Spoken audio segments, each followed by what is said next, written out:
$1 versus $500,000. My name is Derek, and I thought I knew what love was worth. I thought I could measure it in dollars and experiences and the lengths I'd go to prove my devotion. I was wrong about everything. It started with Sarah, my fiancé of 2 years. She had this way of making me feel like I was never enough, never romantic enough, never thoughtful enough, never willing to sacrifice enough. Her expectations grew like a cancer, eating away at my self-worth until I'd do anything to see her smile. Other guys take their girlfriends to Paris, she'd say, scrolling through her phone while I worked late into the night. Other guys surprise them with weekends in Cabo.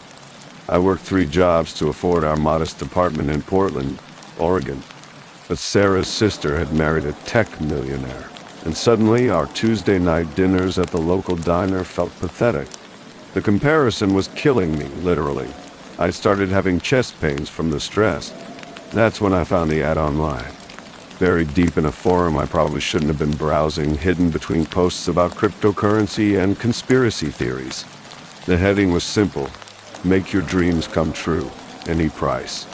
The website looked legitimate enough.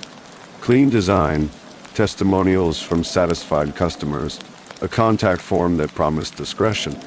But it was the tagline that hooked me. Love shouldn't have limits. Neither should your budget. I should have closed the browser. I should have deleted my browsing history and pretended I never saw it. Instead, I filled out the form. 3 days later, I received a call from a woman named Victoria Chen.I. Her voice was smooth, professional, with just a hint of an accent I couldn't place. Derek, I understand you're looking to create some memorable experiences for someone special, she said. We specialize in making the impossible possible. I'm not sure I understand, I replied, though part of me already did. Dates, Derek. Experiences. Memories that will last a lifetime. We can arrange anything. Private islands, exclusive restaurants, celebrity encounters. The only question is, how far are you willing to go? The packages she described were insane. $1,000 picnic on a secluded beach. A $10,000 dinner prepared by a world-renowned chef. A $50,000 weekend on a private yacht. Each one more extravagant than the last, building up to something she called the ultimate experience. A $500,000 date that would change everything. I don't have that kind of money, I said, my voice barely a whisper. Oh, Derek. Victoria laughed, and there was something cold in that sound. Money is just one form of payment. We're much more flexible than traditional services. She explained their alternative payment plan. Instead of cash, they accepted what she called life credits. Memories, experiences, years of your life, all converted into currency for their services. A childhood memory of Christmas morning might be worth a few $100s. Your first kiss, maybe 1,000. Your mother's funeral, several thousand more. The more meaningful the memory, the more valuable it becomes, Victoria explained. And the best part? You won't even miss them. They'll just fade away, like old photographs left in the sun. I should have hung up. I should have blocked the number and never looked back. But Sarah had been so distant lately, so cold. I was losing her and I couldn't bear the thought of being alone again. What about something smaller? I asked, just to try it out. Of course, Victoria purred. We have a lovely starter package. A romantic dinner for 2, prepared by a celebrity chef. The memory of your first pet should cover it nicely. I don't remember having a first pet anymore. I know I must have had one. There's a gap in my childhood memories, a space where something warm and loving used to live. But it's gone now, traded away for one perfect evening with Sarah. The dinner was incredible. Gordon Ramsay himself cooked for us in a private dining room overlooking the city. Sarah was radiant, laughing and smiling in ways I hadn't seen in months. She kept taking pictures, posting them on social media with captions about how lucky she was to have someone who really understood romance. For 3 hours, I felt like I was enough. More than enough. I felt like the man she deserved, but the feeling didn't last. By the following week, Sarah was back to her old complaints. The dinner was nice, but it was just one night. When was I going to do something really special? I called Victoria again. "Ah, Derek," she said, like she'd been expecting my call. "Ready for something bigger?" The next package was a weekend on a private island off the coast of California. The price, my memories of my high school graduation, my first day of college. Small sacrifices, I told myself. What did those old memories matter compared to Sarah's happiness? The island was paradise. Crystal clear water, white sand beaches, staff who catered to our every need. Sarah was like a different person. Playful, affectionate, present in ways she hadn't been in years. We made love under the stars, and she whispered that she'd never been happier. But again, the magic faded. Within days of returning home, Sarah was browsing Instagram, comparing our weekend to someone else's month-long European vacation. "It's not enough," she said, not even looking up from her phone. "I need more. I deserve more." Each transaction made the next one easier. The memories I traded away left clean, empty spaces in my mind. No regret, no longing for what I'd lost. I couldn't miss what I couldn't remember. $100,000 shopping spree in Milan cost me my memories of my parents' wedding anniversary celebrations. A $250,000 weekend in Dubai took my recollections of family Christmases. Each time, Sarah was ecstatic, transformed into the loving, grateful woman I'd fallen in love with. Each time, the effect wore off faster than before. I started having blackouts. Moments where I'd find myself in unfamiliar places with no memory of how I'd gotten there. My reflection in the mirror looked wrong somehow. Older, more hollow. My sister called to check on me, and I realized I couldn't remember her face. "Derek, are you okay?" she asked. "You sound different, distant." "I'm fine," I said, though I wasn't sure why she was calling. "Did we usually talk?" I couldn't remember. My job performance suffered. I'd forget important meetings, lose track of projects I'd been working on for months. My boss, a man whose face I knew but whose name escaped me, called me into his office. "You're not yourself lately," he said. "Maybe you should take some time off, get your head straight." I laughed, though I'm not sure why. "I'm just investing in my future," I told him. "My girlfriend and I are very happy. But were we?" The gaps in my memory made it hard to tell. I knew Sarah was beautiful, knew I loved her, but I couldn't remember why. Our shared history was full of holes, like a photograph with pieces cut out. The call came on a Tuesday. I was sitting in my apartment. When had it gotten so empty? Staring at photographs of Sarah and me together. I recognized the pictures, but the emotions behind them were gone, traded away bit by bit. "Derek," Victoria's voice was warmer now, almost maternal. "I have something special for you, our ultimate experience package. $500,000 worth of memories designed to give you the most romantic night of your life." "What would it cost?" I asked, though I was afraid of the answer. "Everything," she said simply. "Every significant memory you have. Your childhood, your parents, your first love, your fears, your dreams. All of it. In exchange, you'll have one perfect night. And after that? After that, you'll be free. No more longing, no more pain, no more desperation and need to prove yourself. You'll be empty, Derek, but you'll also be at peace." I should have said no. I should have hung up and found help, found a way to break free from whatever hold this company had on me. But Sarah had been so distant lately, so cold. I was losing her anyway. At least this way, I could have one perfect moment. "Will she love me?" I asked. "Really love me?" "She'll love you more than she's ever loved anyone," Victoria promised. "It will be everything you've ever wanted." The ultimate experience was everything Victoria had promised. Disneyland empty except for Sarah and me. Every ride, every restaurant, every magical corner of the park was ours alone. Sarah was radiant, laughing and kissing me like we were teenagers again. She kept saying how much she loved me, how perfect everything was. We rode the Ferris wheel as the sun set, and she curled into my arms like she never wanted to let me go. "This is the best night of my life," she whispered. "You're everything I've ever wanted." The fireworks exploded overhead, painting the sky in brilliant colors.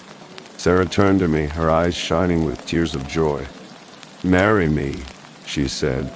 "Right now. I don't want to wait another second."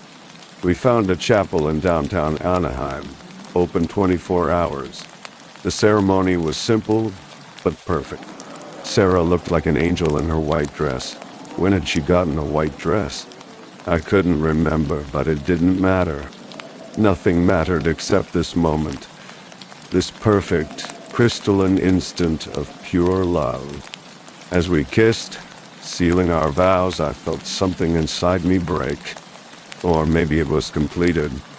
The last of my memories, the final pieces of who I used to be, drifted away like smoke. I woke up in a hotel room I didn't recognize. The woman next to me was beautiful, but I couldn't remember her name. She was sleeping peacefully, her face serene, but something about her seemed wrong. Empty. Like a doll made to look human. I tried to remember the night before, but there was nothing. No memories, no emotions, no sense of who I was or why I was there.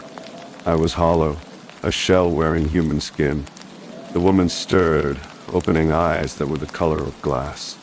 "Good morning, husband," she said, and her voice was like wind through an empty house.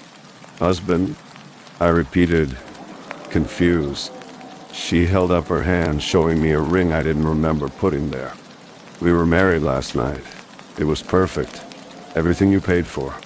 "Paid for?" She smiled, and her teeth were too white, too sharp. "You don't remember, do you? That's part of the service. Once the transaction is complete, the client forgets the arrangement. It's cleaner that way." "I don't understand." "Of course you don't. You gave up the ability to understand. You traded away your memories, your personality, your soul, everything that made you human. In exchange, you got one perfect night with the woman of your dreams." She gestured to herself, and I realized she wasn't the woman I'd been with. She was something else, something that had been wearing that woman's face. "Where is she?" I asked. "Where's Sarah?" "Sarah?" The thing tilted its head like a confused bird. "Oh, Derek, there was never a Sarah. Just me, wearing different faces, playing different roles. The desperate girlfriend, the loving fiancé, the radiant bride, all me." "That's impossible." "Is it? You've been trading away pieces of yourself for months. Each memory you gave up, each part of your identity you sold. It all went to feed me. I'm what you created, Derek. I'm your perfect woman, built from your own discarded humanity." The room began to shift around us, walls melting like wax. I could see other rooms beyond, other couples in other beds. All of them empty-eyed, all of them hollow. "Welcome to the collection," the thing said. "You're one of us now, one of the purchases, one of the consumed." I tried to run, but my legs wouldn't obey. I tried to scream, but no sound came out. I was trapped in a body that no longer belonged to me, a puppet waiting for someone to pull the strings. "You want to know the truth?" the thing asked, standing up. Its body was perfect, flawless, but I could see the seams now, the places where different pieces had been stitched together. Victoria Chen isn't a person. She's a concept, a hunger given form. She feeds on love, on desperation, on the human need to be wanted. The company doesn't exist. The website, the testimonials, the contracts, all of it is just bait, a way to lure in people like you, people so desperate for love that they'll trade away their souls for a taste of it. But the experiences were real, I protested, though my voice sounded strange, distant. Were they? Or were they just dreams fed to you as you lay dying in your apartment? You've been here for weeks, Derek. Starving, dehydrating, lost in visions of romance while your body withered away. The hotel room has dissolved completely now, revealing the truth beneath. I was lying on the floor of my apartment, surrounded by empty takeout containers and prescription bottles. My body was skeletal, my skin was gray and mottled. The smell of decay filled the air. "No," I whispered. "No, this isn't real." "It's as real as anything else," the thing said. And now I was wearing my face, my voice. "You created me from your own loneliness, Derek. You fed me with your memories until I became strong enough to replace you. What happens now?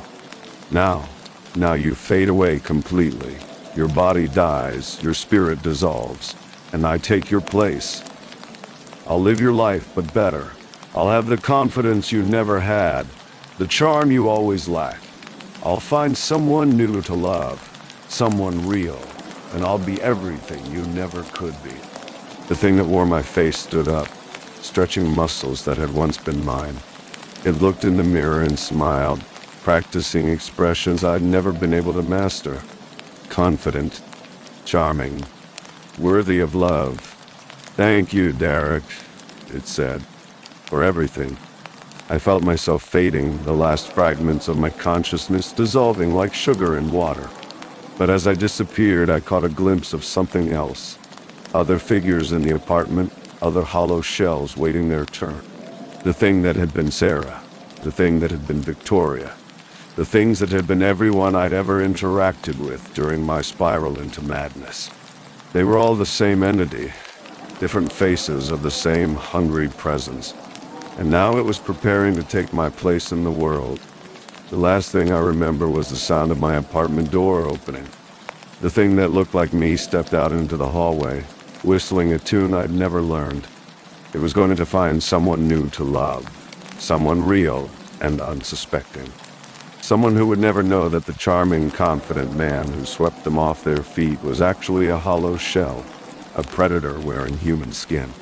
6 months later, a woman named Jennifer received a message on a dating app.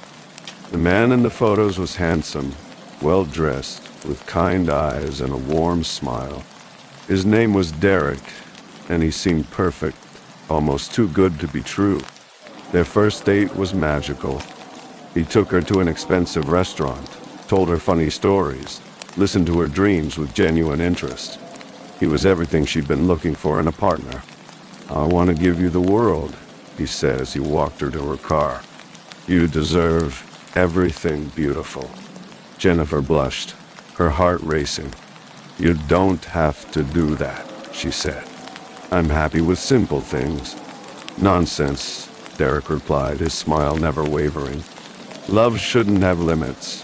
I know a company that specializes in creating perfect experiences. They can arrange anything. Private islands, celebrity encounters, dreams you never knew you had." "That sounds expensive," Jennifer said, suddenly uncomfortable. "Oh, don't worry about money," Derek said, his eyes gleaming in the streetlight. "They have very flexible payment plans. Very flexible indeed." As Jennifer drove away, she couldn't shake the feeling that something was wrong.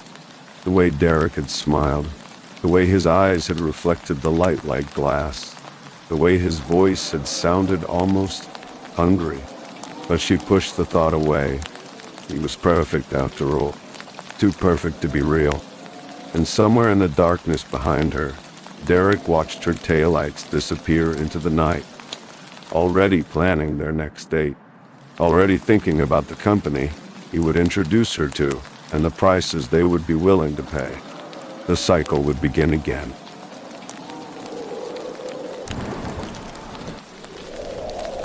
Bad touch. The first time I felt it, I thought I was losing my mind. I was 23, fresh out of college, working my first real job in downtown Toronto. Every morning I'd squeeze into the packed subway car at 8:15 a.m. sharp, surrounded by the usual crowd of office workers, students, and tourists. The smell of coffee and morning breath mixed with the metallic scent of the rails creating that familiar urban cocktail that somehow felt like home. My name is Marcus, and I've always been what you'd call sensitive. Not in the crying at movies way, though I do that too. I mean sensitive to things others don't notice. Sounds, smells, the way people's energy shifts when they're lying. My grandmother used to say I had the sight, but I never believed in that folklore nonsense. Until the touching started. It began on Tuesday. The train was more crowded than usual. Bodies pressed against bodies in that uncomfortable intimacy public transport forces on strangers. I was standing near the door, my laptop bag clutched against my chest when I felt it. A hand. Not accidental brushing or the inevitable contact of rush hour. This was deliberate, lingering, dotted, moving. I spun around, heart hammering, but saw only the usual faces. A middle-aged woman reading her phone. An elderly man with kind eyes. A teenager with headphones. Nobody looked guilty. Nobody looked like they'd just violated a stranger on public transport. But the hand had been real. I could still feel the phantom touch burning against my lower back. "Excuse me," I mumbled, pushing toward a different spot. The feeling faded, leaving only the memory and a creeping sense of unease. The next day it happened again. Same train, same time, different location. This time the touch was on my shoulder, fingers tracing a pattern I couldn't identify. When I turned, I saw the same faces, plus a few new ones. A construction worker, a nurse is still in scrubs, a young mother with a baby. All innocent, all normal, except someone among them wasn't. By Friday, I was a wreck. The touching had escalated. Not just hands now, but whispers I couldn't quite hear, breathing on my neck that made my skin crawl. I started taking different routes, leaving early or later, anything to avoid that particular train car. But it followed me. Whatever was happening, it wasn't tied to a place. It was tied to me. My roommate, David, noticed I was acting strange. We'd been friends since high school, and he knew me well enough to spot when something was off. David was studying psychology, specializing in behavioral disorders, and he had theories about everything. "Dude, you look like you haven't slept in weeks," he said one evening, finding me pacing our small apartment. "What's going on?" I told him everything. The touches, the whispers, the feeling of being watched and violated in the most public places imaginable. He listened without judgment, which was why David was my best friend. "It could be a stress response," he said finally. "New job, new city routine. Sometimes our brains create sensations when we're overwhelmed. Or it could be related to your family history." My family history. That was David's polite way of referring to the mental health issues that ran in my bloodline like a poisoned river. My mother had been diagnosed with borderline personality disorder when I was 12. My uncle had schizophrenia. My grandmother, the one who talked about the sight, had spent the last years of her life in and out of psychiatric facilities, claiming she could see and feel things others couldn't. "I'm not crazy," I said, but the words felt hollow. "I didn't say you were, but maybe you should talk to someone, a professional." I made an appointment with Dr. Sarah Chen, a psychiatrist David recommended. She was young, probably not much older than me, with the kind of calm presence that made you want to spill your secrets. I told her about the touches, about my family, about the growing paranoia that someone was stalking me in the most crowded places in the city. "Have you experienced any visual hallucinations?" she asked, making notes. "Hearing voices that others can't hear?" "No voices, but sometimes I feel like someone's whispering and I can't make out the words." She prescribed a low-dose antipsychotic, explaining it would help with what she called tactile hallucinations. The placebo effect, she said, was powerful in cases like mine. Sometimes just knowing there was a medical explanation could reduce symptoms. The medication helped for about a week. Then the touching started happening to other people. I first noticed it on the subway platform. A young woman, maybe 19 or 20, suddenly jerked away from an empty space, looking around wildly. She had the same expression I'd been wearing for weeks: confused, violated, afraid. When our eyes met, I saw recognition flash across her face. She felt it too. Over the next few days, I started paying attention.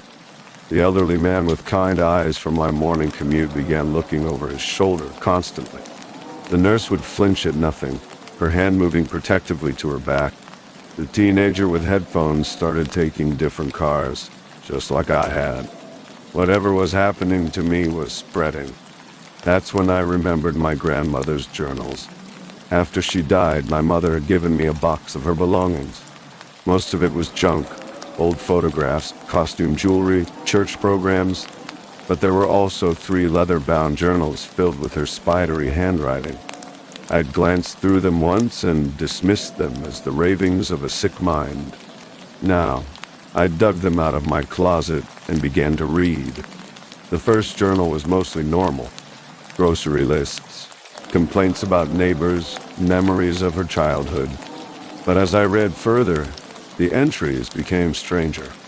She wrote about the Conductor, an entity that fed on unwanted touch, on violation and fear.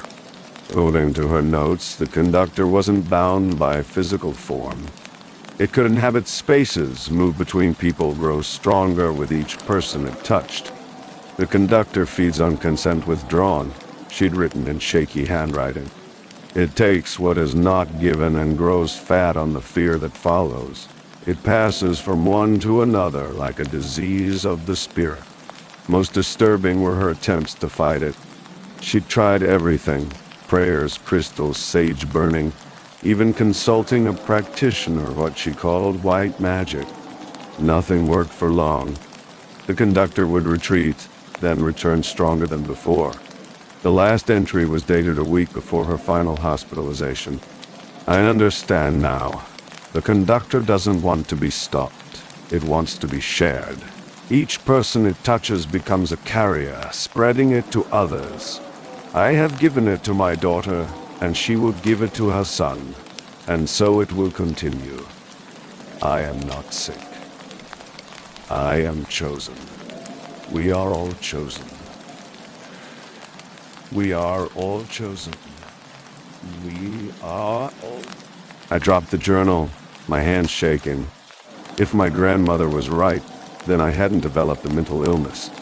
I'd inherited something much worse, and I was passing it on to innocent people. The guilt was crushing. Every day, I watched as more people on my route began showing signs. The construction workers started avoiding crowds. The young mother would hold her baby closer, looking around nervously. They were all becoming like me, paranoid, violated, afraid. I stopped taking public transport. I started walking 3 miles to work, then working from home when possible. But it didn't matter. The Conductor had found other ways to reach people. Elevators, grocery stores, anywhere bodies might press close together. Dr. Chen increased my medication, but I could tell she was starting to doubt her diagnosis.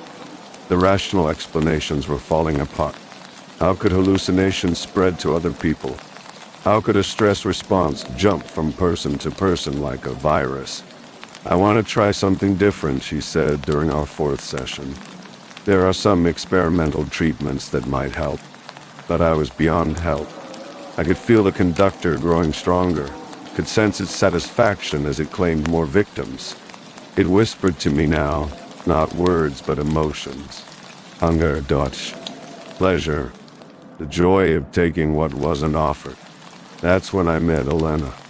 She was standing outside my apartment building, a woman in her 40s with prematurely gray hair and eyes that held the same haunted look I'd been carrying.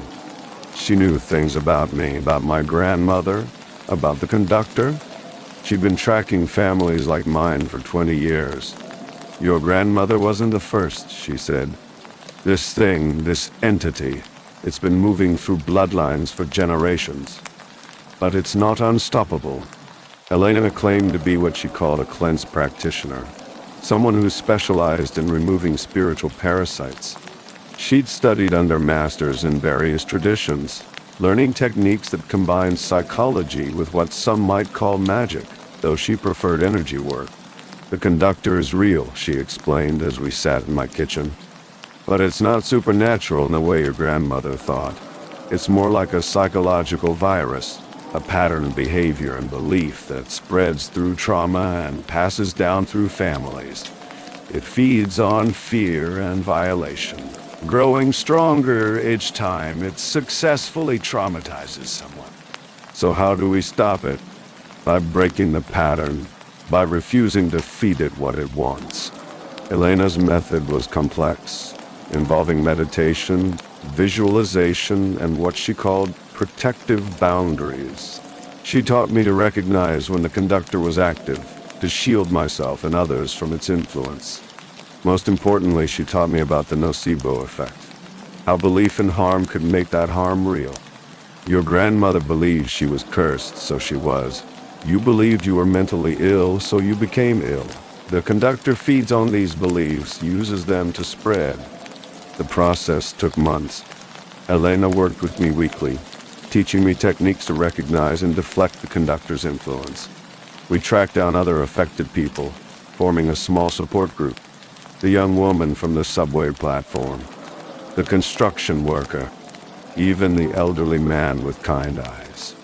Together, we learned to see the conductor for what it really was, not a supernatural entity, but a pattern of trauma and fear that had been passed down through generations. By naming it, understanding it, and supporting each other, we began to break its hold. The touching stopped gradually. First for me, then for the others. The whispers faded. The sense of violation dissolved like morning fog. But the most shocking discovery came near the end of my treatment. Elena had been researching my family history, trying to understand how the conductor had first attached itself to our bloodline. What she found changed everything I thought I knew about my grandmother, my family, and myself. Your grandmother wasn't the first in your family to experience this, Elena told me. But she wasn't a victim either. She was the source. The documents Elena had uncovered painted a very different picture of my grandmother's life. As a young woman, she'd been involved in what could only be described as a cult, a group that practiced what they called shadow work, using fear and violation as tools of spiritual development. The conductor wasn't something that had attacked her. It was something she had created. The rituals your grandmother participated in, Elena explained. They were designed to break down boundaries, to force intimacy where no one was wanted. The conductor was the result, a psychic parasite that fed on unwanted touch and violation. Your grandmother didn't just carry it. She gave birth to it. The realization was devastating. My grandmother, the woman I'd remembered as eccentric but harmless, had been the architect of generations of trauma. The conductor wasn't a family curse. It was a family legacy. But knowledge Elena taught me could be power. Understanding the conductor's origin helped us understand how to truly destroy it. It wasn't enough to protect ourselves. We had to cut it off at its source, break the pattern that had been feeding it for decades. The final ritual, and I hesitate to call it that, though Elena used the term, was surprisingly simple. No candles, no incantations, no dramatic gestures. Just the affected members of our group sitting in a circle, telling our truth about what had happened to us. We named the conductor. We described its effects. We acknowledged its reality without feeding its power. And then, one by one, we chose to let it go. The hardest part was forgiving my grandmother. Not for what she'd done to me, but for what she'd done to herself. Elena helped me understand that the conductor had been as much a prison for her as it had been for the rest of us. She'd spent her final years not just carrying a parasite, but knowing she was responsible for spreading it to her family. That knowledge might have driven anyone mad. The conductor died slowly, like a fire deprived of oxygen, without fear of feeding on, without unwanted touch to sustain it, it simply faded. The last I felt of it was a whisper of something that might have been relief. That was 6 months ago. I still take the subway every day, though I'm more careful about personal space than I used to be. I still see Dr. Chen, though our sessions now focus on processing trauma rather than treating hallucinations. I still live with David, though he's moved on to studying trauma therapy, inspired by what he witnessed during my recovery. The others in our group have mostly moved on with their lives. We stay in touch, a small community bound by shared experience. Elena continues her work, helping other families break similar patterns. But sometimes, late at night, I wonder if the conductor is really gone, or if it's just waiting, looking for a new family to call home. Because that's the thing about patterns. They want to repeat. And trauma, once it finds a foothold, can be very hard to dislodge completely. I've started keeping a journal, documenting everything that happened. Not because I think the conductor will return, but because I want there to be a record. A warning. A way for others to recognize the signs if they ever find themselves feeling phantom touches in crowded places. Because the most terrifying thing about the conductor wasn't that it was supernatural. It was that it was so very, very human. If you're listening this story, and you've experienced similar phenomena, unwanted touches that leave no trace, whispers you can't quite hear, the feeling of violation in public spaces, know that you're not alone, and you're not crazy. Sometimes the most rational response to an irrational situation is to seek help, to find others who understand, and to remember that patterns can be broken. Just not always easy, and not always completely.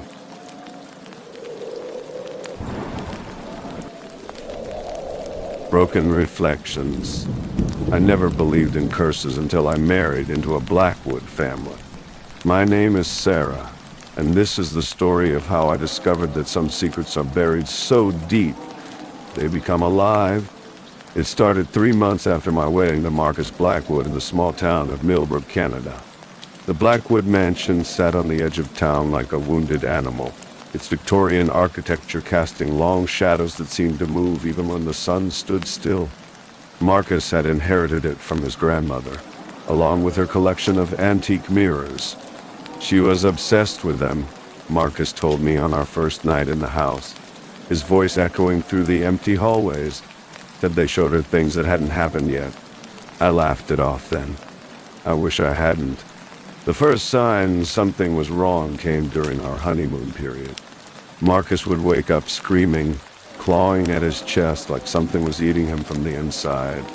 When I'd ask what was wrong, he'd just stare at me with these hollow eyes and whisper, "The mirror in grandmother's room.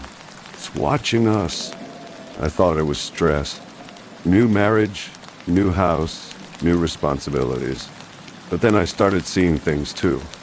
It began with reflections that didn't match my movements. I'd brush my teeth and my reflection would brush her hair. I'd wave and she'd frown. Small things at first, easy to dismiss as fatigue or tricks of light. But they grew bolder. The worst was the ornate mirror in our bedroom, Grandmother Blackwood's favorite. It was massive, nearly 7 feet tall, with a frame carved from what looked like bone. Marcus insisted we keep it there, said it was family tradition. Every night, I felt it watching me sleep. That's when the dreams started. In them, I wasn't Sarah anymore. I was someone else entirely, a woman with dark hair and hollow cheeks, standing in the same bedroom but decades earlier. In these dreams, I could feel her thoughts, her memories bleeding into mine like watercolors in rain. Her name was Elena, and she had been Marcus's grandmother's sister. She'd lived in this house in the 1960s, married to a man who promised her the world, but delivered only shadows. In the dreams, I watched through her eyes as she discovered her husband's affair, felt her heart shatter like glass against stone. But Elena hadn't just discovered an affair. She'd found something much worse. Her husband had been practicing dark magic with his mistress, using the mirrors as portals to channel entities from places that had no names. They'd been feeding these entities pieces of Elena's soul, little by little, using her reflection as a conduit. Every time she looked in a mirror, she lost a part of herself. I woke from these dreams with scratches on my arms that I couldn't explain, and the taste of copper in my mouth. Marcus grew more distant each day, spending hours staring into that damned mirror, having conversations with reflections that moved independently of his body. "Who are you talking to?" I asked one evening, finding him in our bedroom at 3 in the morning. He turned to me, but his eyes weren't quite right, like someone else was wearing his face. "My grandmother. She's teaching me things about the family legacy, about what mirrors really are." That's when I knew I was in trouble. I tried to research the Blackwood family history, but every record I found had been altered or destroyed. The local librarian, Mrs. Chen, was the only one willing to talk, and even then, only in whispers. The Blackwood women never lived long, she told me, glancing nervously at the library windows. Always died young, always under strange circumstances. They say the men in that family made a deal generations ago. They get wealth and power, but they have to feed the mirrors. Feed them what? Souls, starting with their wives. I laughed, but it came out hollow and forced. That's ridiculous. Marcus loves me. Mrs. Chen gave me a look full of pity. Did Elena think her husband loved her? Did Marcus's mother think the same before she threw herself from the attic window? That night I confronted Marcus. I found him in the basement, standing in front of a mirror I'd never seen before. This one was different, black as midnight, reflecting nothing but consuming everything. The air around it felt thick, like breathing through water. "Marcus, we need to talk." He didn't turn around. "She's almost ready," he said to his reflection. "Just a few more nights." "Who's ready?" "Marcus, you're scaring me." That's when he finally looked at me, and I saw the truth in his eyes. The man I'd married was still there, somewhere deep inside, but he was drowning. Something else was driving his body now, something that wore his face like a mask. Elena fought too, he said, but his voice had changed, becoming layered with whispers. She discovered what her husband was doing and tried to stop it, but the mirrors had already claimed too much of her. She couldn't leave. "I'm not Elena," I said, backing toward the stairs. "No," he agreed, "but you'll serve the same purpose. The entities need fresh souls to survive, and marriage creates the strongest connection. Love makes the transfer easier." I ran then, stumbling up the basement stairs and through the house. But every mirror I passed showed me Elena, not my own reflection. She was trying to tell me something, her mouth moving silently behind the glass. I made it to our bedroom and grabbed my phone to call for help, but the screen showed only static. That's when I noticed the scratches on my arms were deeper, forming symbols I'd seen in Elena's dreams, binding marks that tied souls to mirrors. The truth hit me like ice water. I'd been marked from the moment I entered this house. Every night I slept in that bedroom, every time I looked into grandmother's mirror, they'd been taking pieces of me. I was already half gone, but Elena's spirit had been fighting back, trying to warn me through dreams and reflections. She'd found a way to resist, even after death. I grabbed a baseball bat from the closet and swung it at the massive mirror. The glass cracked but didn't break, and something screamed from within. Not human, but not quite animal either. The crack spread like a spider web, and through the gaps I could see Elena's face more clearly. She was mouthing words. "The black one. Destroy the black one." I ran back to the basement, Marcus following behind me like a sleepwalker. The black mirror pulsed with its own heartbeat, and I could see shapes moving within its depths. Things with too many teeth and eyes like burning coals. "If you destroy that mirror," Marcus said, but his voice was becoming his own again, "I'd die too. The entities will take my soul instead of yours." I raised the bat, tears streaming down my face. "Then maybe you should have thought about that before you tried to feed me to demons." "Sarah, please. I love you. This isn't me. It's the family curse." We can find another way." For a moment, I hesitated. The man speaking sounded like the Marcus I'd married, the one who brought me coffee in bed and left silly notes in my lunch. But then I saw my reflection in the black mirror, or what was left of it. I was transparent now, fading like an old photograph. "You made your choice," I whispered, and brought the bat down with all my strength. The mirror exploded in a shower of black glass that cut like razor blades. The screaming that erupted wasn't coming from the mirror. It was coming from Marcus. The entities, suddenly cut off from their portal, were tearing his soul apart as they retreated to whatever hellish dimension they'd come from. He collapsed, blood streaming from his eyes and mouth, and for just a moment, he was himself again. "I'm sorry," he gasped. "I tried to fight it. The curse. It's been in our family for generations. I thought I could control it, use you to break it instead of feeding it. I was wrong." He died there on the basement floor, and I felt pieces of myself rushing back like air into a vacuum. But something else rushed back too. Elena's memories, her knowledge, her warning. The curse wasn't broken. It was just sleeping. I burned the house down that night and moved across the country, changing my name and starting over. But sometimes in reflective surfaces, store windows, bathroom mirrors, even puddles of water, I see Elena standing beside me. She's not trying to possess me or steal my life. She's standing guard, because we both know that somewhere out there, another Blackwood descendant is growing up, learning the family trade, preparing to find a wife who will feed the hungry things that live between reflections. The mirrors are waiting. They're always waiting. And sometimes, when I look too long into my own reflection, I can hear them whispering my name. The proceeding was a work of fiction. Any resemblance to real persons, living or dead, or actual events, is purely coincidental.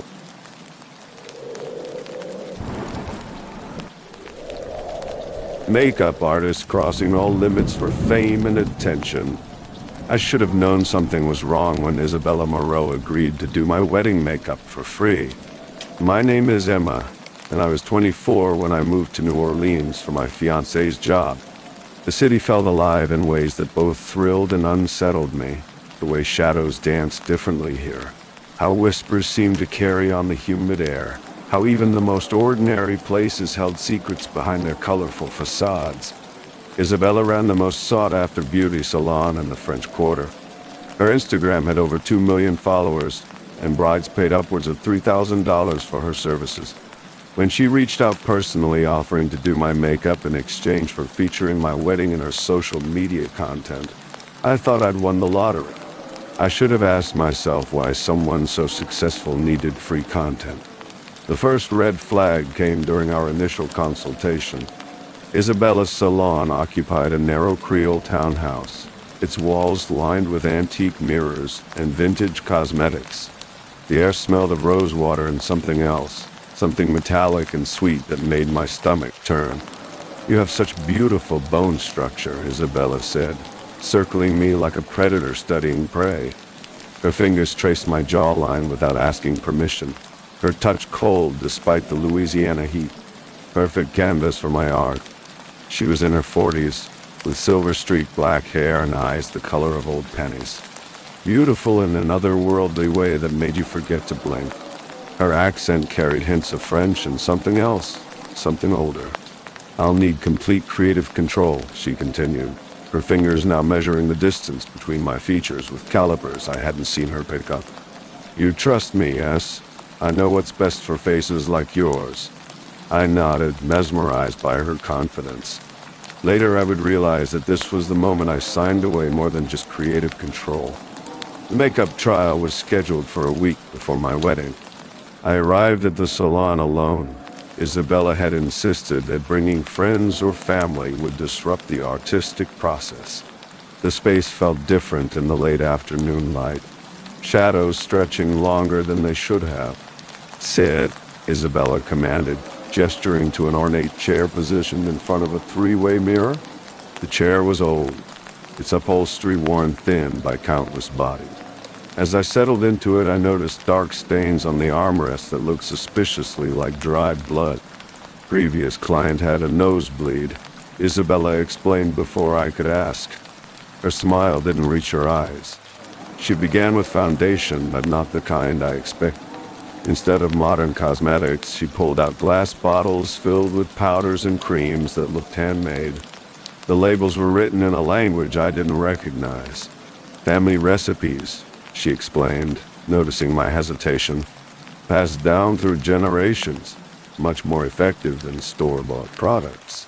The foundation felt strange on my skin, warm, almost alive.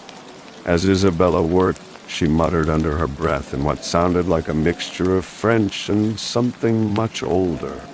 I caught fragments, eternal beauty and words that made my teeth ache just hearing them. "Are you saying prayers?" I asked, trying to make conversation as her brush moved across my cheeks. Isabella's hand paused. "In a way, I'm asking the spirits to bless your beauty, to make it last forever." The mirrors around us reflected my transformation, but something was off. In the central mirror, I looked radiant, my skin glowing, my features perfectly enhanced. But in the side mirrors, my reflection appeared different. Older, tired, as if the beauty in the main mirror was being borrowed from somewhere else. "Don't look at those," Isabella snapped, noticing my confusion. She adjusted the side mirrors so they no longer showed my face. "They're old, distorted. Focus on the center mirror only." As she worked on my eyes, Isabella began asking personal questions. About my family, my childhood, my deepest fears and insecurities.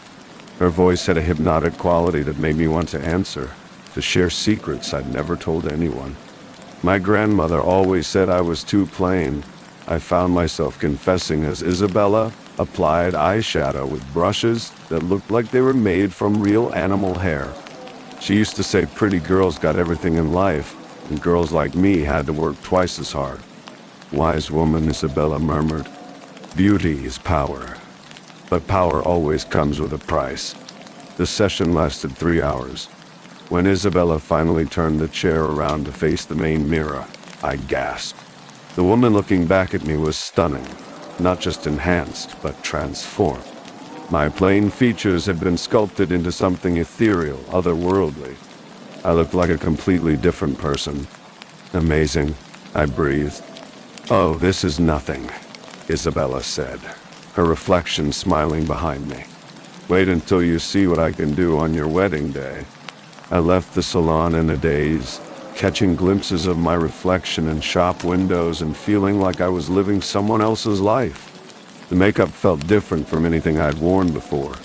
Not like a mask, but like it had somehow merged with my actual skin. At home, my fiancé Marco barely recognized me.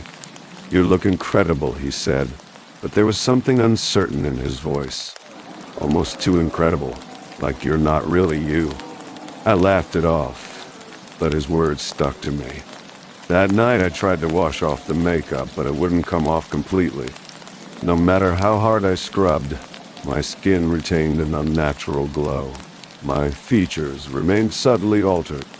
It was as if Isabella's cosmetics had stained me from the inside out. The dream started that same night. I was standing in a room full of mirrors, but each reflection showed a different version of myself. Some were more beautiful, some more plain, some so hideous I could barely look at them. In the center of the room stood Isabella, but she looked different, younger, more radiant, as if she was stealing beauty from all the reflections around her.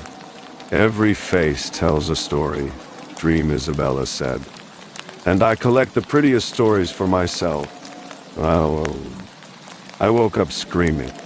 Over the next few days, strange things began happening.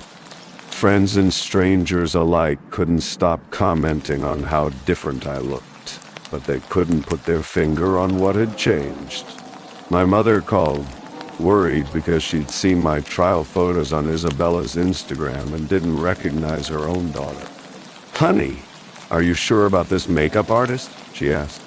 "You look beautiful, but you don't look like you." I tried to reassure her, but I was starting to have doubts about myself. The makeup from the trial still hadn't completely washed off, and sometimes when I caught my reflection unexpectedly, I saw a stranger looking back. 3 days before my wedding, I decided to do some research on Isabella and her salon. What I found made my blood run cold. The salon had been operating under different names for over a century.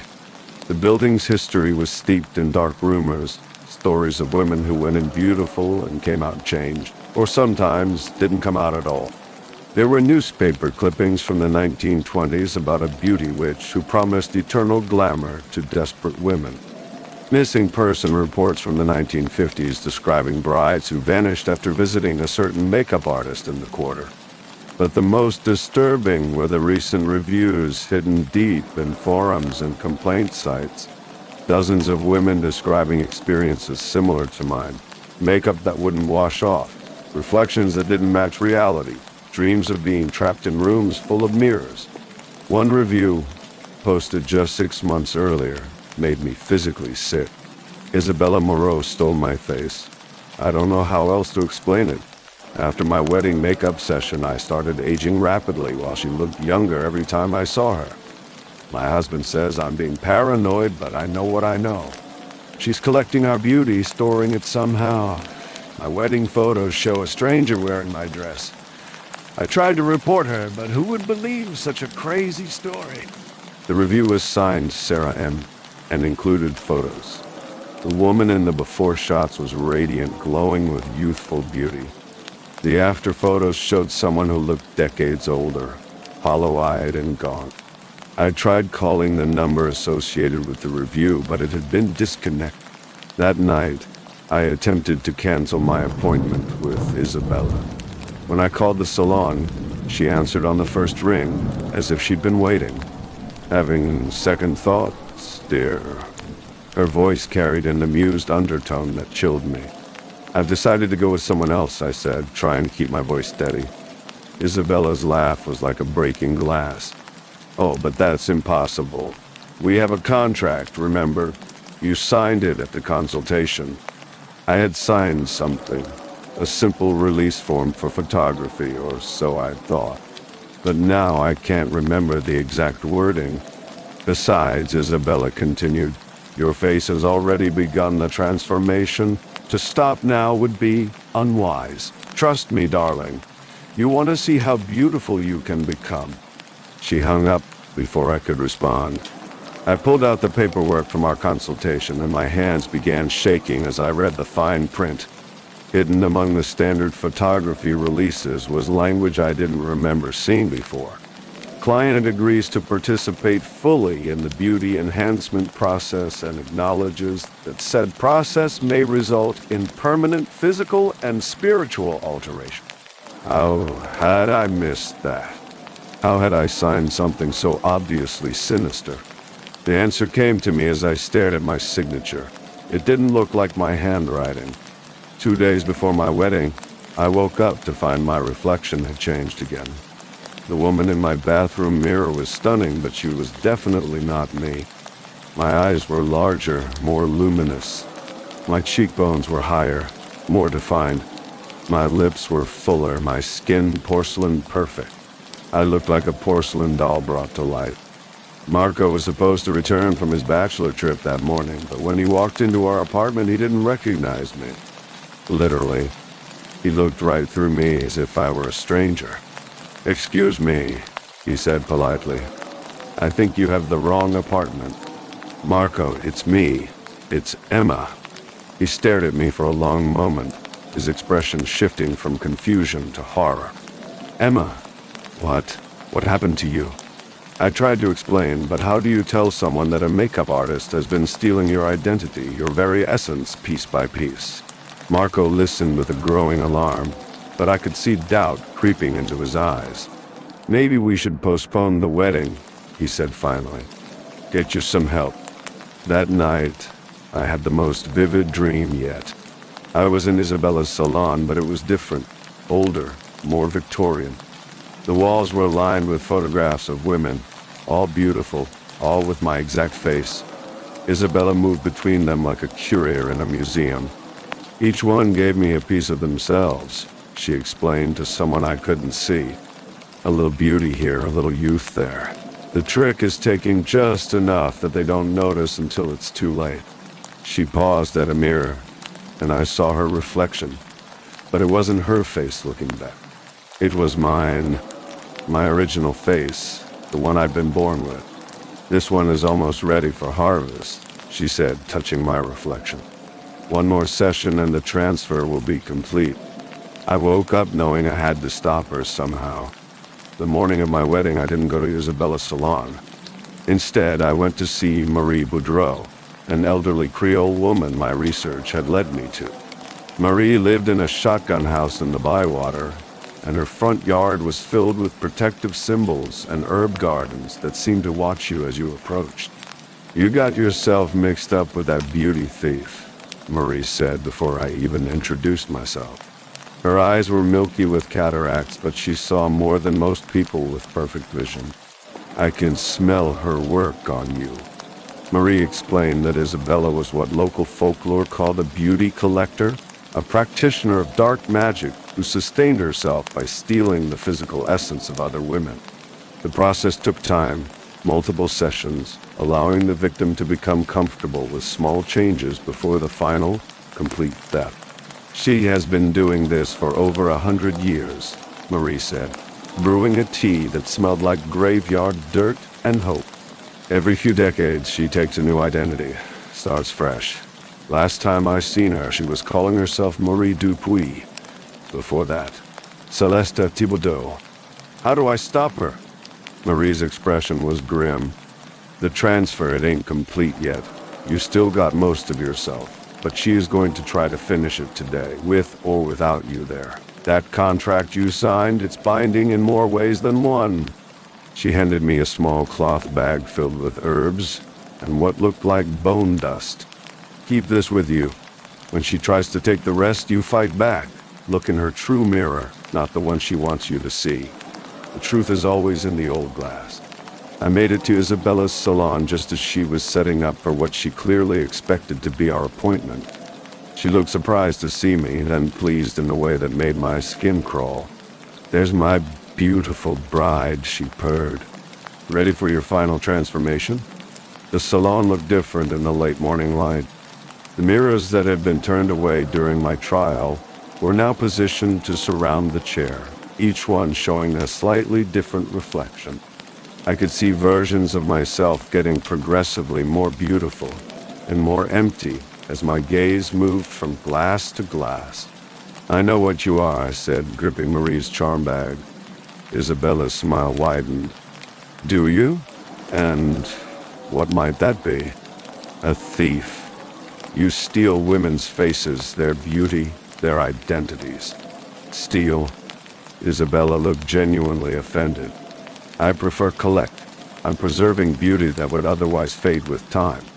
Your plain little face will live forever through me. She gestured to the chair.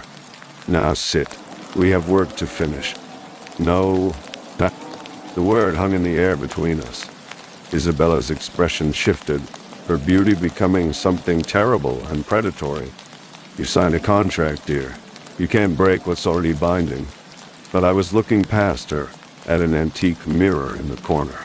One so old its silver backing had begun to fail. In its honest reflection, I saw Isabella as she truly was ancient, withered, sustained only by stolen beauty.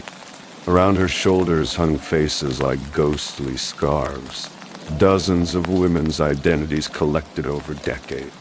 And I saw something else, the faint outline of my original face, trapped behind hers like a mask she wore. I want my face back, I said.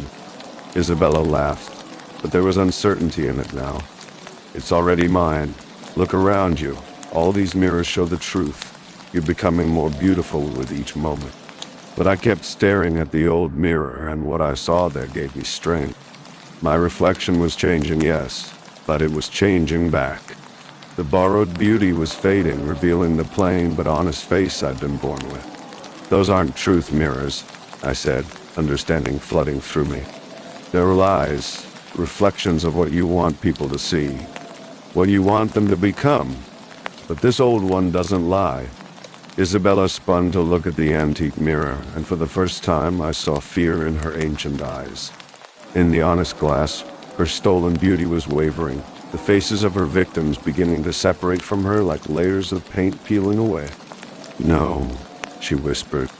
"I need them. I need their beauty to live."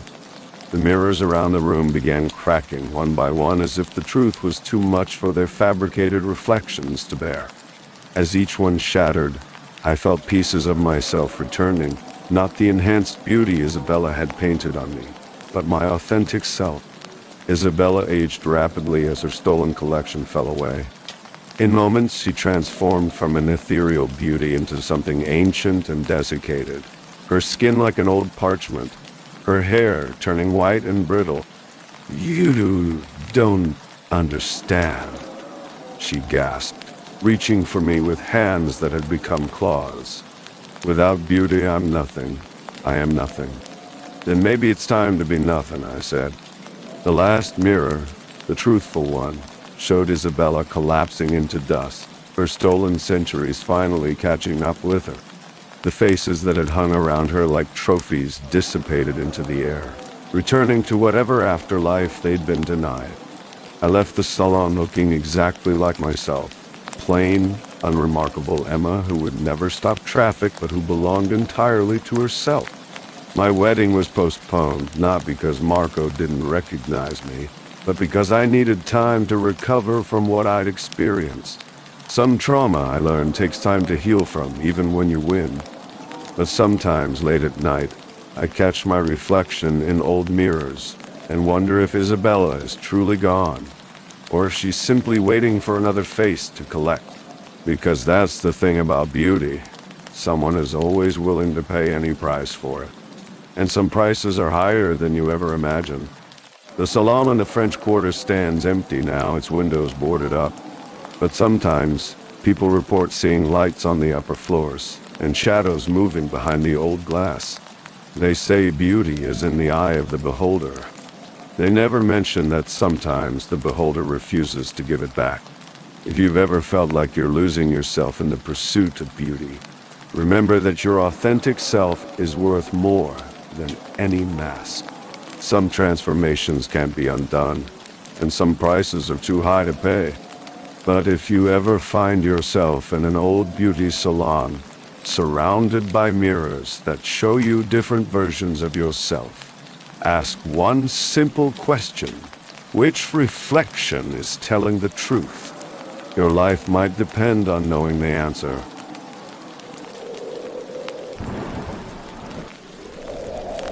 The Carpenter's Curse.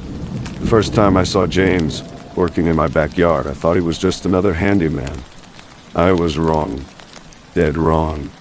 My name is Elena, and I'm telling you this story because I need someone to know the truth before it's too late. Before the darkness that consumed my life spreads to others. What started as innocent home renovations became a nightmare that shattered everything. I thought I knew about love, trust, and the thin line between sanity and madness.